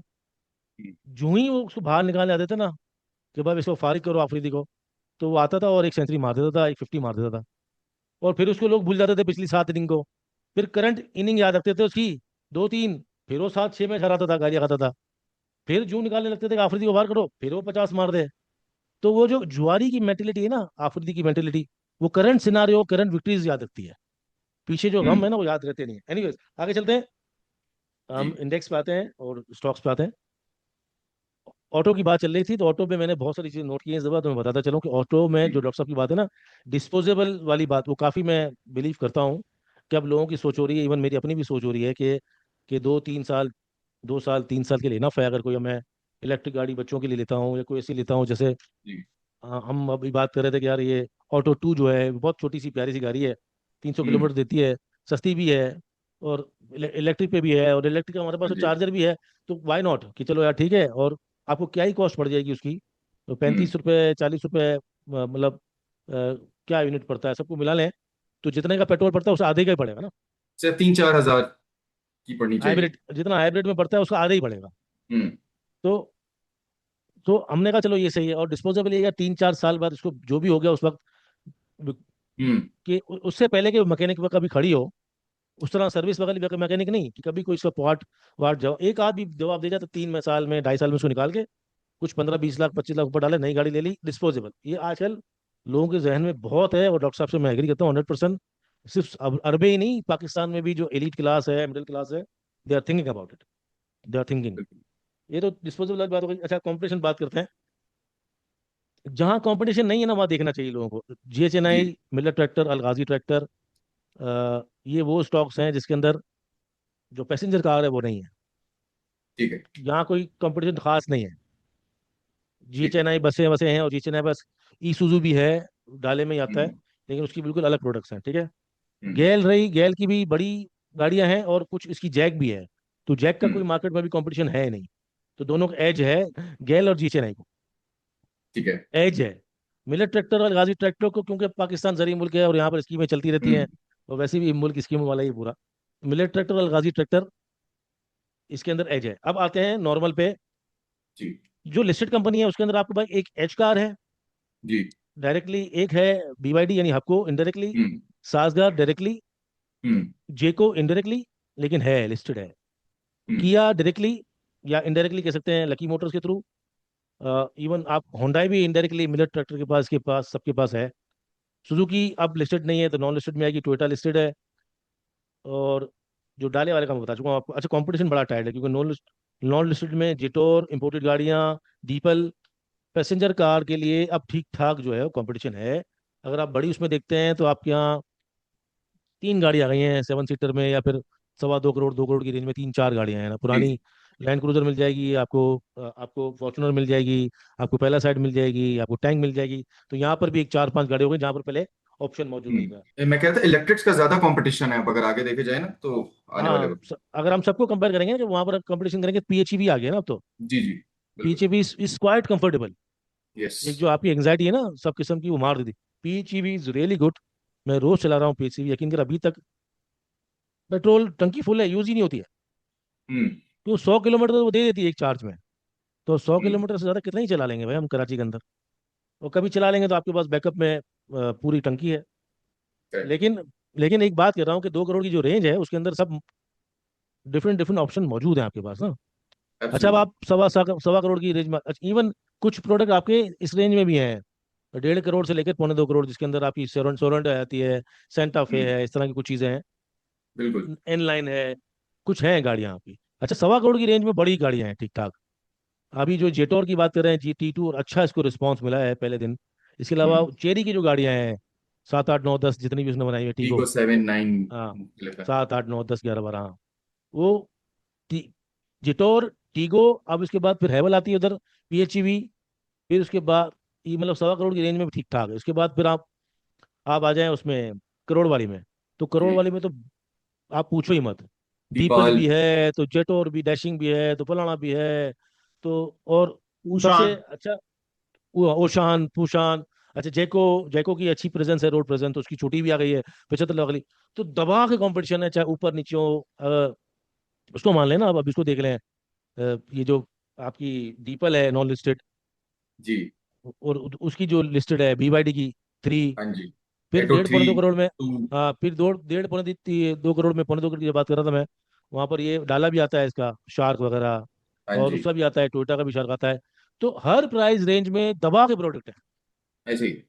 वजह क्या है कि ये गाड़ियां आई जा रही हैं? वजह ये है कि आपको देखना पड़ेगा आबादी का तनासुब। हम्म। हम हम अभी तक गिने नहीं गए हैं प्रॉपर। हमको किसी गिने ने नहीं गिना गिने। नहीं है, हम अंदाजों पे चल रहे हैं 25 करोड़। हम्म। गिनती हो गई, मुझे डर लगता है पता कि नहीं कोई 35 40 करोड़ असल निकला है। असल असल असल को, हाँ, असल को ये गिनना शुरू किया पता चले 50 करोड़ तो उतने टप्पे पे है। हाँ, फिर अभी हाँ। इन्होंने कराची की आबादी एक दफा बताई थी, 3.5 करोड़, साढ़े हम्म। तीन करोड़ आबादी थी। उसको सीधा उन्होंने 160 कर दिया लिख के। हम्म। तो उसके बाद हम 25 करोड़ बताते हैं गूगल पे। तो हम्म। अब आप सोचो कि सही मानों में अगर ये कंसेंसस हो जाए, तो हो सकता है हम 30 35 40 50, वी डोंट नो, हम सिर्फ अंधेरे में हैं। और जो रफ्तार चल जिस रही तरह है ना ये कभी और बढ़ती जिस तरह जिस तरह कभी असली इंतखाबात नहीं हुए ना, जिस हाँ, तरह कभी असली चली। सेंसस भी नहीं हुआ। पाकिस्तान में असली कभी असली सेंसस भी कभी इंतखाबात नहीं नहीं हुआ। हुए, कभी कंसेंसस नहीं हुआ। और कंसेंसस क्यों नहीं हो रहा? कि पाकिस्तान के अंदर स्टॉप लॉस लगाने की आदत ही नहीं है। हाँ जी। सब कुछ छूट जाए, पता चले 50 करोड़ आबादी होगी तो वो सारी दुनिया हाथ खड़े कर दे कि यार हमें इससे बचाओ। मुझे नहीं लगता है यार, हम जान आबादी, के नहीं करते हैं नहीं, कंsensus। आबादी जो बढ़ रही है ना डॉक्टर साहब, उसमें सबसे बड़ी वजह ये है ना कि स्टॉप लॉस लगाते नहीं है ना वो लोग। हाँ जी, हाँ जी। नहीं लगा। ऐसे ही है तो नहीं लगाते। तो बहरहाल, अच्छा, अब मैं बात कर रहा था, आबादी का तनासुब देखना जी पड़ेगा ना जी। आपको। अब अच्छा, हर साल जो बच्चा बड़ा हो रहा है, जो मिडिल क्लास का बच्चा है, जो एक नॉर्मल फैमिली में है, आप वो तो अपने बाप को बोलेगा ना, भाई मुझे गाड़ी दिलाओ, 18 साल का। तो उसके लिए जो गाड़ी आ रही है, नॉर्मल गाड़ी के लिए आप, चलो छोटी गाड़ी कह लो, आप कह लो कोई वो ले रहा है, वो यारिस ले रहा है, या फिर ऑल्टो ले सिटी रहा ले है, रहा है और इस तरह की। बड़े बाप का बेटा होगा तो बोलेगा भाई मुझे वो जेको ले दो, या वो ले दो, फलाना ले दो, या मतलब जो भी। एक ये हम्म, बच्चा अलग है, एक जरूरत है फैमिली की, एक जो जो बॉसेस वगैरह देते हैं, मतलब कॉर्पोरेट सेक्टर में चलती है। तो गाड़ियां बन कितनी रही हैं, बिक कितनी रही हैं, डिमांड कितनी है, इसको भी देखना पड़ेगा आपको। और अगर BYD वाला इतनी प्रोडक्शन ला रहा है तो बेवकूफ नहीं है, दे नो द मार्केट। तो अगर इस वक्त गाड़ियां बिक रही हैं और धनाधन आ रही है ना, न्यू एंट्रेंट्स आ रहे हैं, इसका मतलब कि डिमांड अभी पूरी नहीं हुई है, पेट नहीं भरा है मार्केट का। जो मार्केट के जी अंदर एक डिमांड है ना, देखो आपको डिमांड सेकेंडरी मार्केट की भी पूरी करनी है। जी। आपको पूरा इंपोर्टेड खत्म करके वहां पर जब सेकेंडरी मार्केट में 60 लाख, 65 लाख, 50 लाख, 80 लाख वाली जो 2-2 साल पुरानी, 3-3 साल पुरानी, 4 साल पुरानी गाड़ियां भी जाएंगी ना उधर, हम्म। आपकी जितना भी जो सेकेंडरी मार्केट जी। होता है शोरूम वाला, हम्म। उधर भी आपने आहिस्ता आहिस्ता ये भरनी है। और यहाँ पर ऐसे भी ही। जो है ना, मॉडल बड़ी स्पीड से चेंज हो रहे हैं, पिछला मॉडल नया मॉडल, तो यहाँ पर भी बड़ी रैपिडली चेंज हो रहा है। ऐसे तो ही है। डिमांड है, नए प्रोडक्ट लाए जा रहे हैं, इसका मतलब है डिमांड अभी है, इसलिए डरने की अभी तक पैसेंजर कार में तो जरूरत नहीं है। वी कैन इन्वेस्ट, लेकिन थोड़ा सा कॉशियस Yes, अप्रोच के साथ, जहाँ पर पैसेंजर जी। कार है। 25,000 की प्रोडक्शन कैपेसिटी तो वो BYD जो है अपना जो प्लांट लगा रहा है उसकी होगी, तो कुछ ना कुछ तो जी जी, आपको भी मैं तो सोच मैं रहे वही तो बोल रहा हूँ ना कि आपको वाले भी पागल नहीं है, BYD पागल पागल नहीं है। हैं।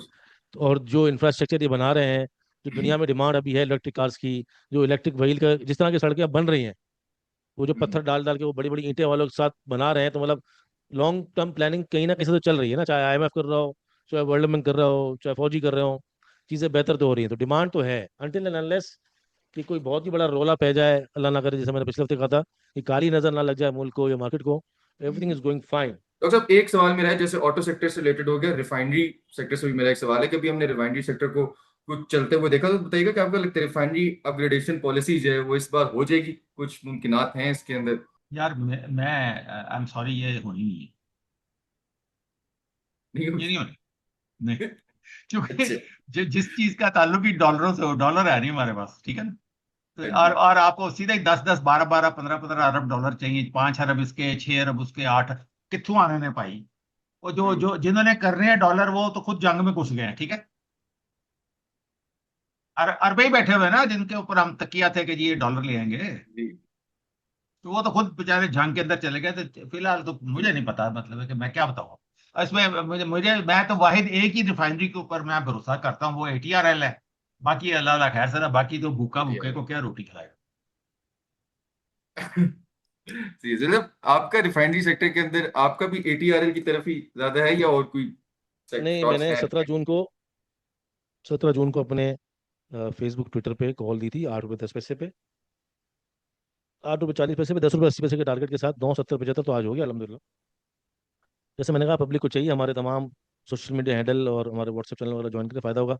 चार्ट पे चलते हैं, मैं जी आपको जल्दी जल्दी थोड़ा सा बता दूं। पहले तो ओवरऑल ये पिछले 2-3 हफ्ते से यही रुका हुआ है, और हम यही कहते हैं कि अगर ये सपोर्ट लेता है, अच्छी तगड़ी सपोर्ट लेके यहीं पर मंडला रहा है, और अगर एक रिवर्सल देता है यहाँ से, तो इसको ये ब्रेक करना पड़ेगा 4265 4270 का एरिया, जहाँ से फिर ये ऊपर रेजिस्टेंस तो है, लेकिन एक स्ट्रक्चर ब्रेक हो जाएगा जहाँ से ये तेज हो सकता है। तो यहाँ पर अगर काम करना चाहें तो लोग काम कर सकते हैं। 39 50 39 का स्टॉप लॉस लगेगा, इंतजार करें कि ब्रेकआउट करे तो लें, तो फिर टारगेट ऊपर हो सकते हैं, एक बुलिश मूव दे सकता है। फिलहाल अंडर प्रेशर है, कॉशियसली इसमें बाइंग कर सकते हैं, फिलहाल बाइंग बाइंग ज़्यादा प्रेफरेबल होगी। सिल्वर बिल्कुल जिस लेवल से कहा गया था वहां से उठने की कोशिश कर रहा है, ज़बरदस्त सपोर्ट बना रहा है, और इसके अंदर उम्मीद की जाती है कि आहिस्ता आहिस्ता ये इस टच को, ये जो ट्रेंड लाइन है उसको टच करेगा, 68 से लेकर 71 72 73 तक ये प्रॉब्लम टच करेगा। तो बाइंग दोनों में बाइंग ज़्यादा रिकमेंड की जा सकती है, ऐसा नज़र आ रहा है, ना कि सेलिंग ठीक है। सिल्वर और गोल्ड में। अब आते हैं हमारे US ऑयल पे, जो डायरेक्ट हमारी इकोनॉमी पे इम्पैक्ट करता है। पिछले हफ्ते लोगों को मैंने बताया था कि ये जहाँ से इसने सपोर्ट लेनी थी ली है, ये एरिया था 67 66 का सपोर्ट लिया है, उसके बाद इसने एक हाई मारा है 76 का, जो एग्जीजरेट हो गया है। 76 से ऊपर ट्रेड करना मंथली, अगर मंथली चैनल के हिसाब से इसका बुलिश माना जाता है, अगर 77 को सस्टेन कर जाए 1 2 दिन 4 दिन। मूविंग एवरेज 50 है ना वीकली पे, जी उसको भी सस्टेन नहीं कर सका और उसकी नीचे आ गया है। मतलब इसकी हालत अच्छी नहीं है, ये बेरिश दिख रहा है ऑयल। जी इसके बाद आते हैं अफ्रीकन वन, यानी इसका कोड है, ये है कोयला, जो आपकी मार्केट के लिए, आपकी सीमेंट इंडस्ट्री के लिए खास तौर पे। सीमेंट।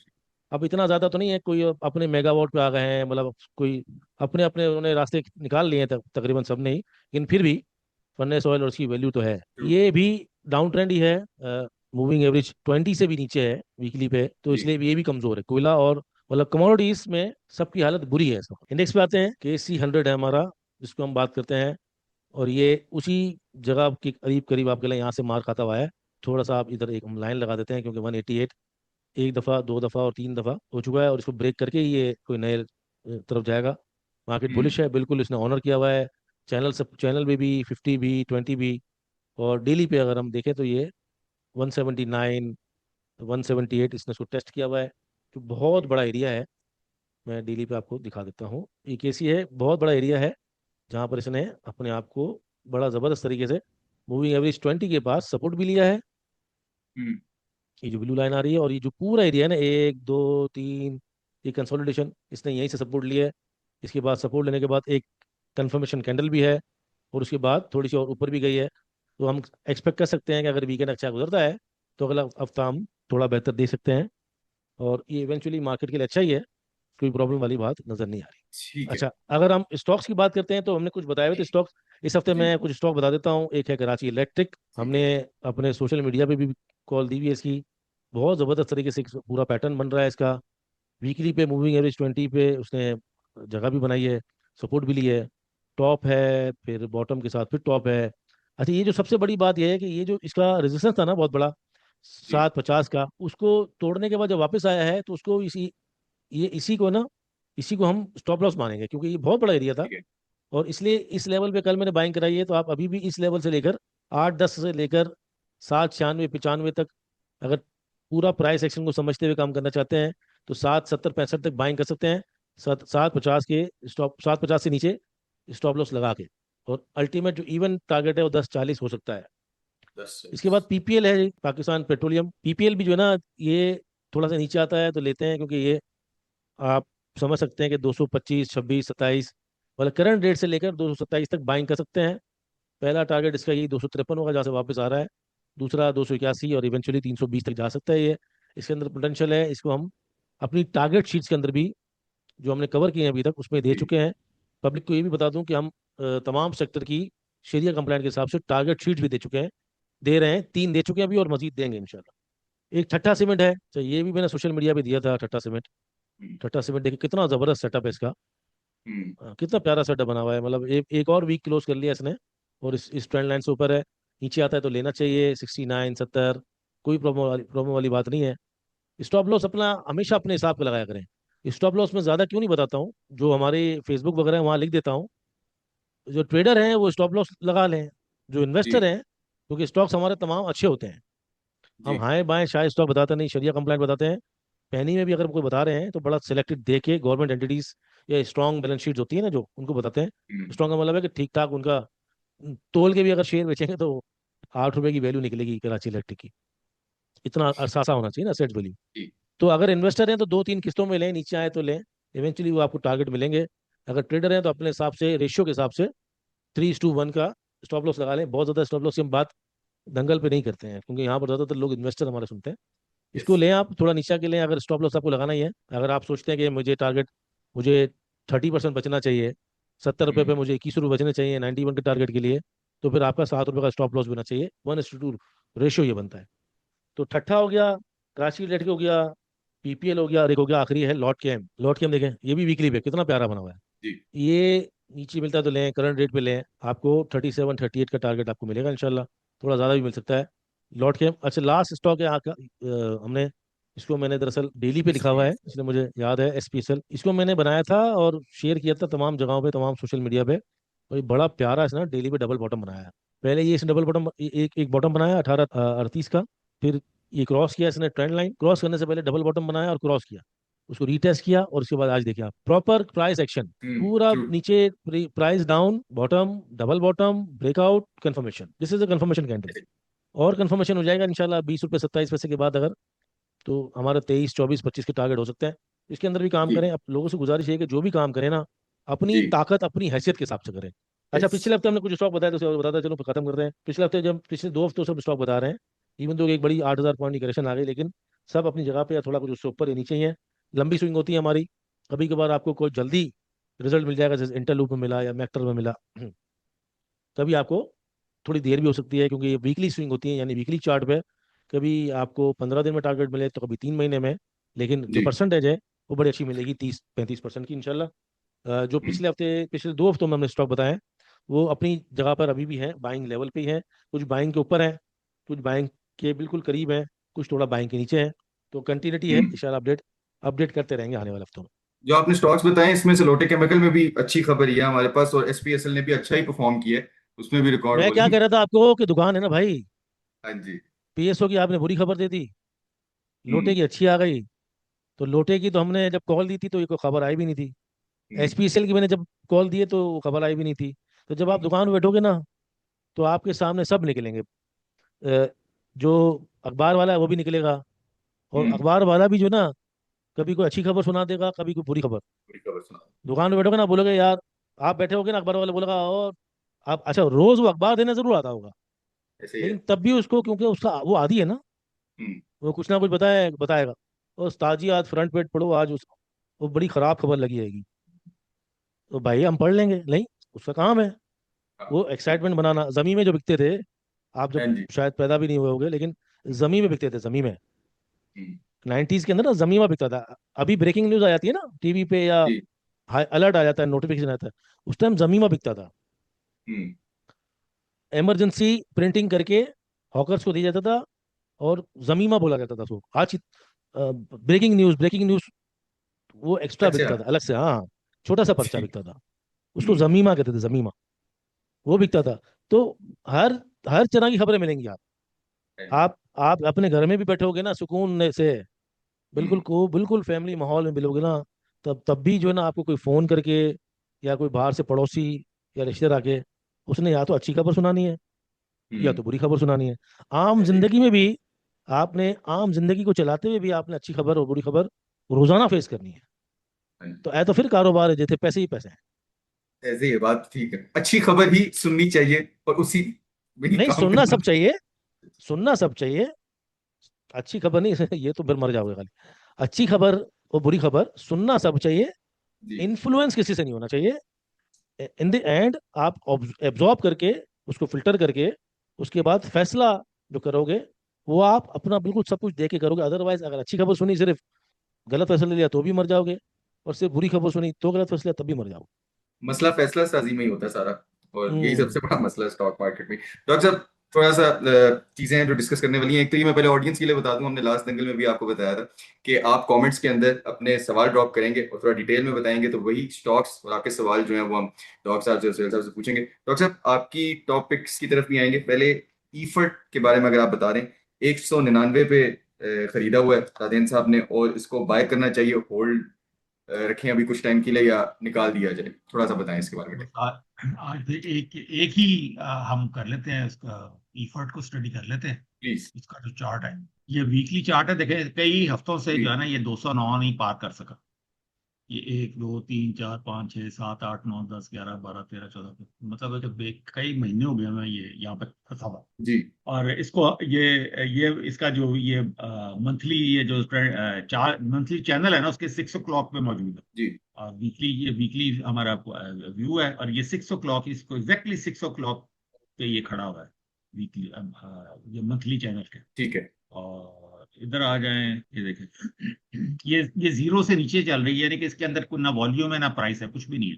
ये जो लाइन है ना, ये देखें, इसको ये 0.5 प्लस और 0.5 माइनस के बीच में जब चल रही हो ना, तो ये डेड ईसीजी कहलाती है। जब मैं आपको ट्रेडिंग पे लेके जाऊंगा तो आपको नजर आ जाएगा कि ये डेड चल रही है। लेकिन ये ठीक है। देखें, ये जीरो है ना, इससे नीचे चल रही है। तो इसमें यानी कि कोई मूव है ही नहीं, जी। लगातार ये देखें चल रही है जीरो से नीचे। हम्म उसके बाद आप इसमें आ जाएं, ये देखें, इसमें सिरे से कोई मोमेंटम नहीं है। ये देखें, ये मैकडी कुछ भी नहीं कर रहा। ये 1 2 3 4 5 6 8 9 हफ्ते हो गए मैं, ये चल ही नहीं रहा। इसमें ना वॉल्यूम में कुछ भी नहीं है, मैकडी का मोमेंटम ही कोई नहीं है इसमें, ठीक है ना। ये देखें, ये ईएमए से नीचे है, और ये इसको रेजिस्ट कर रही है, आरएसआई।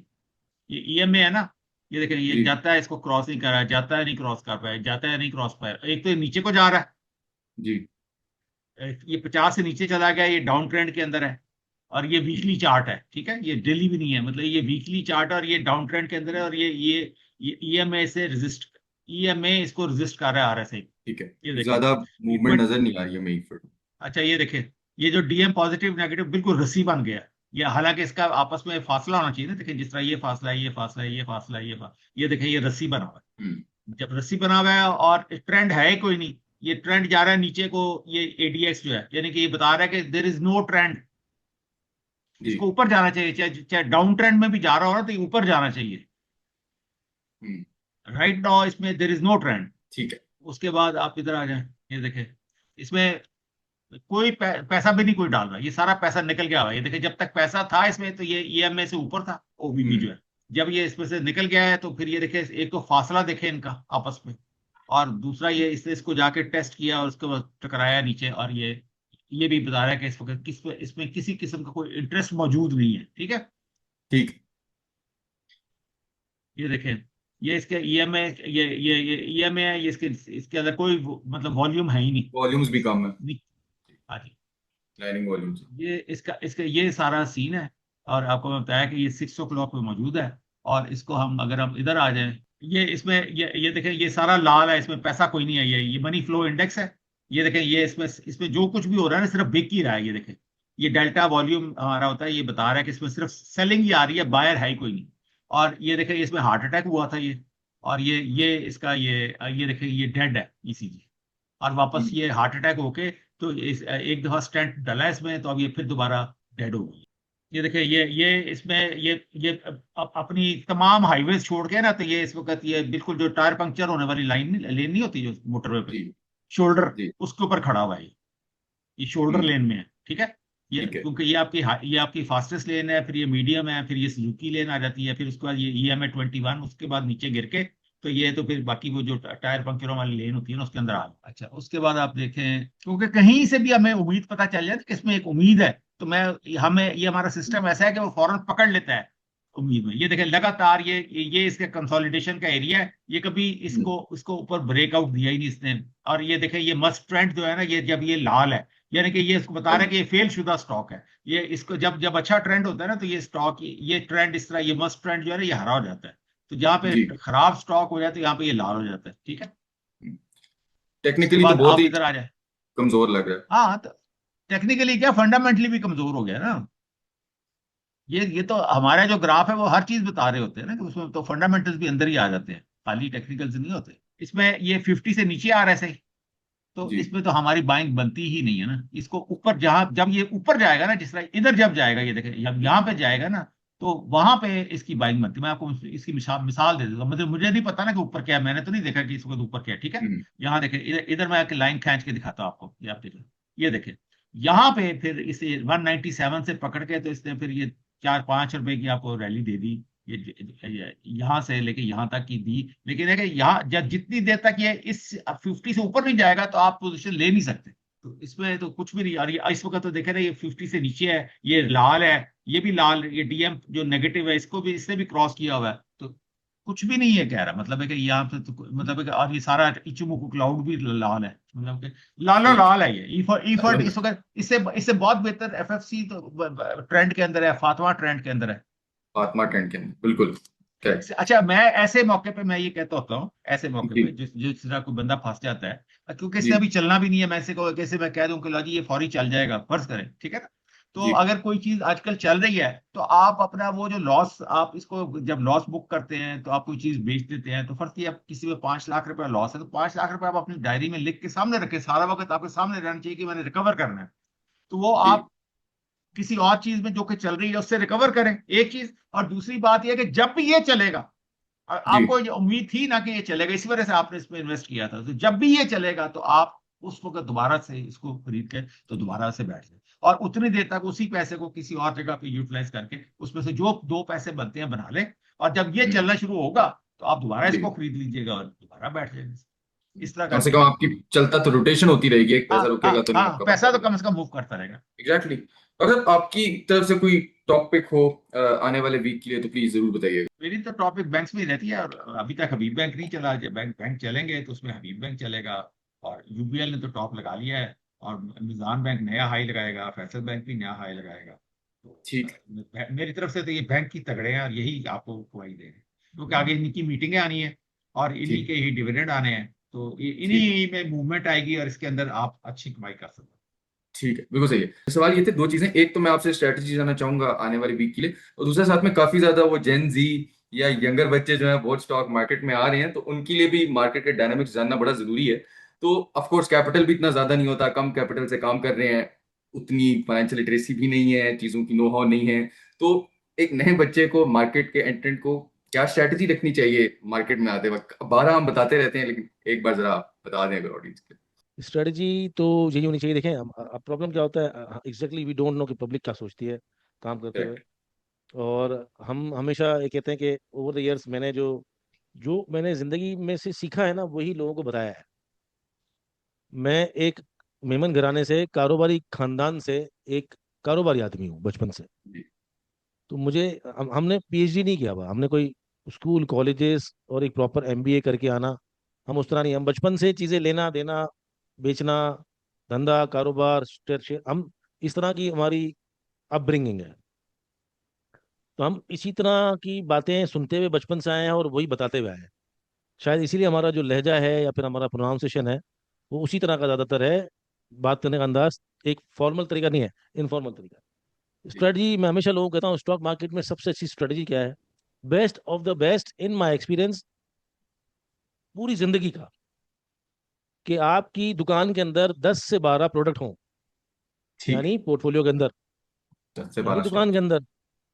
मैंने जैसा आपने पूरा प्रोग्राम समझाया कारोबार का, इसी तरह कारोबार का आप ये स्टॉक वाला ऐसा समझाते हैं। कोई और रास्ता मेरे नज़दीक नहीं है कामयाब ठीक होने है। का, ये बता दूं।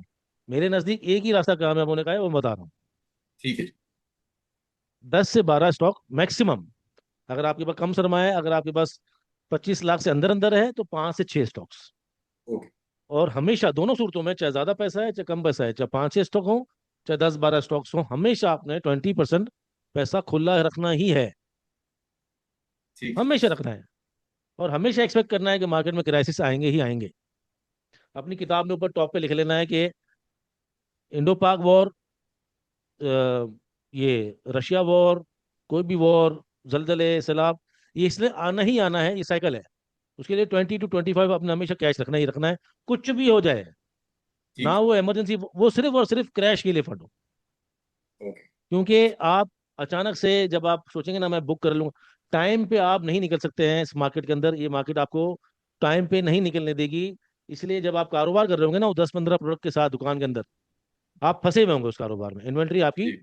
फंसी हुई स्टॉक होगी। तो होगी। इसलिए जब आप बोलेंगे यार काश काश, इधर काश वाश नहीं होता। दुकान में हर रोजाना रोजाना आदमी कारोबार में माल लेके बैठता है, खाली दुकान लेके कोई नहीं बैठता। ये ये जो सही ना है। अहमको वाली बातें हैं कि नहीं यार मेरे पास तो पैसे खुले, स्ट्रैटेजी होती है। कारोबारी आदमी भी बैंक में 20 25% खुला रखता है, या उसको पता होता है कि मुझे इमरजेंसी में माल चाहिए होगा, तो मैं फलां भाई से, इधर भाई से, दाऊद भाई से, इससे भाई से, जिशान भाई से, डॉक्टर मसूद भाई भाई से, हर किसी से 20 25% लेके कर लूंगा। Same strategy. ठीक करेक्ट। है, क्लियर हो गई बात? तो आपने जी। 20 25% हमेशा क्लो रखना है। किताब में लिख लेना ये सिर्फ और उस मार्केट क्रैश के लिए है। ये हो गया। अब आपके पास जो 10 से 12 प्रोडक्ट हैं, उसके अंदर से 4 बिकेंगे आज, 4 खरीदोगे आप। बिल्कुल। मतलब कि फर्ज कर लो कि आपके पास अब 10 12 प्रोडक्ट, यूं मान लेते हैं कि 10 10 लाख रुपए की 10 कंपनियां पड़ी हुई हैं, ठीक है। और उनकी क्वांटिटी इस तरह है कि कोई 3,000 है, कोई 4,000 है, कोई 5,000 है, कोई 2,000, इस तरह है, बेस्ड ऑन प्राइस। जी। तो अब उसका 25% आप ऊपर जाए तो बेचोगे। हम्म। उस 25% पे अगर आपने उस कंपनी का बेच दिया, आपको अच्छा पैसा बच रहा है, और आपके जो दूसरा स्टॉक पड़ा हुआ है वो अच्छी नस्ली कंपनी है, आप कारोबारी हो, आप दुकानदार हो, जी। और वो आपको इत्तेफाक से 20 30 रुपए नीचे मिल रहा है, जी। तो आप कभी वो खरीद लोगे। हाँ जी। कभी और कोई ऊपर बिक रहा है तो और 10% ऊपर कुछ। तो कारोबार की तरह सस्ता लोगे, महंगी चीजें बेचोगे, कोई भी चीज पूरी नहीं बेचोगे, कोई भी चीज पूरी लोगे नहीं। हम्म।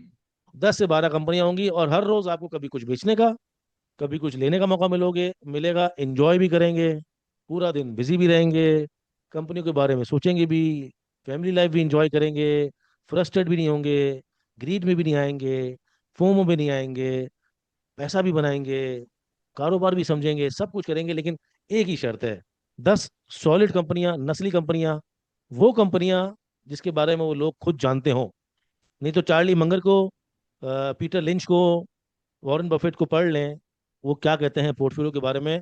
8 से 10 कंपनियां, 7 से 10 कंपनियां ऑन एन एवरेज सब कहते हैं, जिनके बारे में उनको पता हो। ठीक है। अब उसको आप मंडे को मौका मिलता है तो किसी एक को बेचें, किसी एक को लें, किसी एक को बेचें। स्ट्रैटेजी सेम है, सेल ऑन स्ट्रेंथ, अगर ज्यादा अच्छा बिक रहा हो, लेकिन 10 से 20%। बाइंग ऑन डिप, कोई चीज आपकी ये पसंद पसंद की, मन पसंद की मिल रही हो, तो 15-20%। हम्म, ये कारोबार ये थोड़ी है कि आज गिर गई तो आज क्या स्ट्रेटजी है, कल बढ़ गई तो क्या स्ट्रेटजी है, 1,90,000 पे क्या स्ट्रेटजी है। स्टॉक तो भाई उसी रेट के हैं जो 1,10,000 के थे। ये तो इंडेक्स बढ़ा हुआ है, खाली एक्स होता नहीं है। जेनजी देखो, जेनजी तो वही है, छक्का मार, ये मार, दे मार, 4.5। तो उनके बारे में तो मैं क्या ही कह सकता हूँ, तो मेरी आधी उम्र के हैं, कुछ yes, उसमें समझदार भी है, कुछ सुलझे भी हैं। लेकिन जेनजी के लिए भी ट्रेडिंग है, अगर करना चाहे तो कर सकते हैं, सीख के करें, कोई भी चीज़ करें, कोई भी चीज़ करें। देखो 2020 भी तो लोग खेलते ही हैं ना, जी। इस वक्त 2020 इतना जेंजी पॉपुलर है। जेंजी जेंजी जो 3-4 करोड़ क्रिप्टो खेल ही रहा है ना। खेल है ना। एक्सपोजर ज्यादा है ना क्रिप्टो का। एक्सपोजर एक्सपोजर एक्सपोजर के ज्यादा अलावा भी आजकल आजकल जो फेमस क्रिकेट है वो कौन सी क्रिकेट है, T20 है ना। जी। शायद अफरीदी खेलता था, आउट हो जाता था, आज तो प्रॉपर उसको बाकायदा एनालाइज किया जाता है, समझा जाता है। इंडिया में कितनी आईपीएल जबरदस्त होती है, 14 तो 15 साल के बच्चे आ रहे हैं, सेंचुरीज मार रहे हैं। तो जेंजी अपने जो एटीट्यूड है, जो उस तरह उनका जो बर्ताव है, उसमें ढल रही है। चाहे वो क्रिप्टो की ट्रेडिंग हो, चाहे वो तेज क्रिकेट हो, गेमिंग हो, एनीथिंग, वेप हो, सिगरेट की जगह आजकल वेप पी रहे हैं बच्चे, जेंजी। तो हर वो माहौल जिसके अंदर जेंजी ढल सकती है। शराब नहीं पी रही है जेंजी, चरसे नहीं पी रही है, हम्म, लेकिन जो जो उनको अच्छा लग रहा है, जब क्योंकि सोशल मीडिया ज़्यादा है तो ज़रा बन ठन के भी रहते हैं। तो हम्म, आप नई नस्ल के बारे में इतना ज़्यादा तो नहीं बता सकते कि एक्चुअली क्या सोच रही है, लेकिन बजाय नज़र आ रही है कि दे आर ग्रोइंग गुड। जितना yes, बदनाम है उतना है नहीं, दे आर डूइंग गुड। और बहुत सी जगहों पे पढ़ भी रहे हैं, अपना इनपुट भी डाल रहे हैं, सोशल मीडिया पे भी नज़र आ रहे हैं, हर जगह नज़र आ रहे हैं। और अगर ये अपने हिसाब से, अपनी तबीयत के हिसाब से अगर करना चाहते हैं, तो ट्रेडिंग ट्रेडिंग है उनके लिए, भले सीख के करें, हाँ, नहीं, सीख कंप्यूटर के से वो करें। पैसा भी बना रहे हैं, देखें वो ऑनलाइन सेलिंग भी कर रहे हैं, बाय सेल भी कर रहे होते हैं चीजें, मतलब नए एवेन्यूज बेतहाशा खोल पैसा दिए ना। बना रहे हैं। बिल्कुल। हाँ, और यानी कि कंप्यूटर में बैठे बैठे ही वो चीजें कमा रहे हैं, जॉब मिले ना मिले। ये तो बूमर्स ये तो बूमर्स हैं, और जो ये जो मिलेनियल्स हैं, जो एक्स है ना, इनको पसंद नहीं आ रहे जेन जी, क्योंकि उनका एटीट्यूड जरा रिबेलियन टाइप का है ना।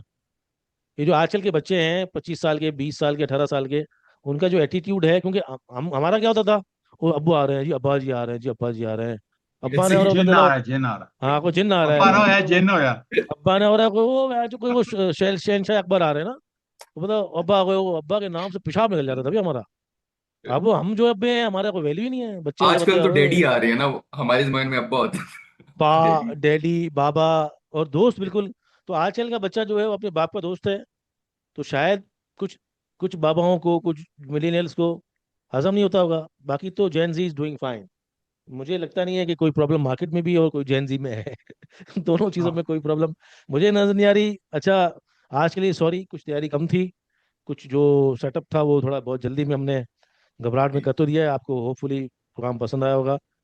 अपने कमेंट्स को जारी कीजिए, रखिएगा, क्योंकि इंशाल्लाह उसी सेटअप पे आ जी। जाएंगे। अगले हफ्ते मैं नहीं हूँ, अगले हफ्ते मुफीस और डॉक्टर साहब को आपको मिलेंगे। मैं क्योंकि इस्लामाबाद में हूँ तो वहाँ से शो करना मेरे लिए मुश्किल होगा। टिल देन अपना ख्याल रखिएगा जी। एंडिंग नोट सर, जी। साथ साथ।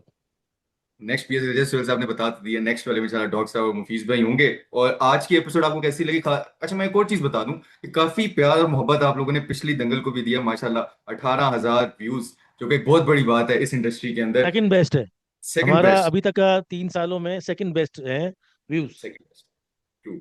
और ये आप लोगों का ही प्यार है, मोहब्बत है, और काफी खुशी होती है देख के इतने ज्यादा कमेंट्स और लाइक्स और इतनी मोहब्बत जो आप दिखाते हैं। और आज की एपिसोड भी कैसी लगी आप लोगों ने कमेंट्स में जरूर बताना है। और जो मैंने भी है। अपना ना अगले हफ्ते का भी पूरा कर दिया है। अगर आप लोग आराम आराम से खरामा खरामा दोबारा देखेंगे ना, तो बहुत सारी चीजें बताई हैं, कारोबार की, स्टॉक्स की। सोशल मीडिया पे ज्वाइन जरूर कीजिएगा मुझे, मैं वहां पर भी बकाया स्टॉक बताता रहूंगा इंशाल्लाह। अगर आप कनेक्ट रहेंगे तो फ्री में भी हम आपको कनेक्ट रखेंगे जरूर, इंशाल्लाह फायदा होगा। जी। और मेरी मुलाकात आपसे हफ्तानामा और रोजनामा में होती रहेगी। और दंगल इंशाल्लाह नेक्स्ट वीक से मूवीज पे कंटिन्यू करेंगे। तब तक के लिए मुझे, डॉक्टर साहब और सोहेल साहब को इजाजत दीजिए। अल्लाह हाफिज।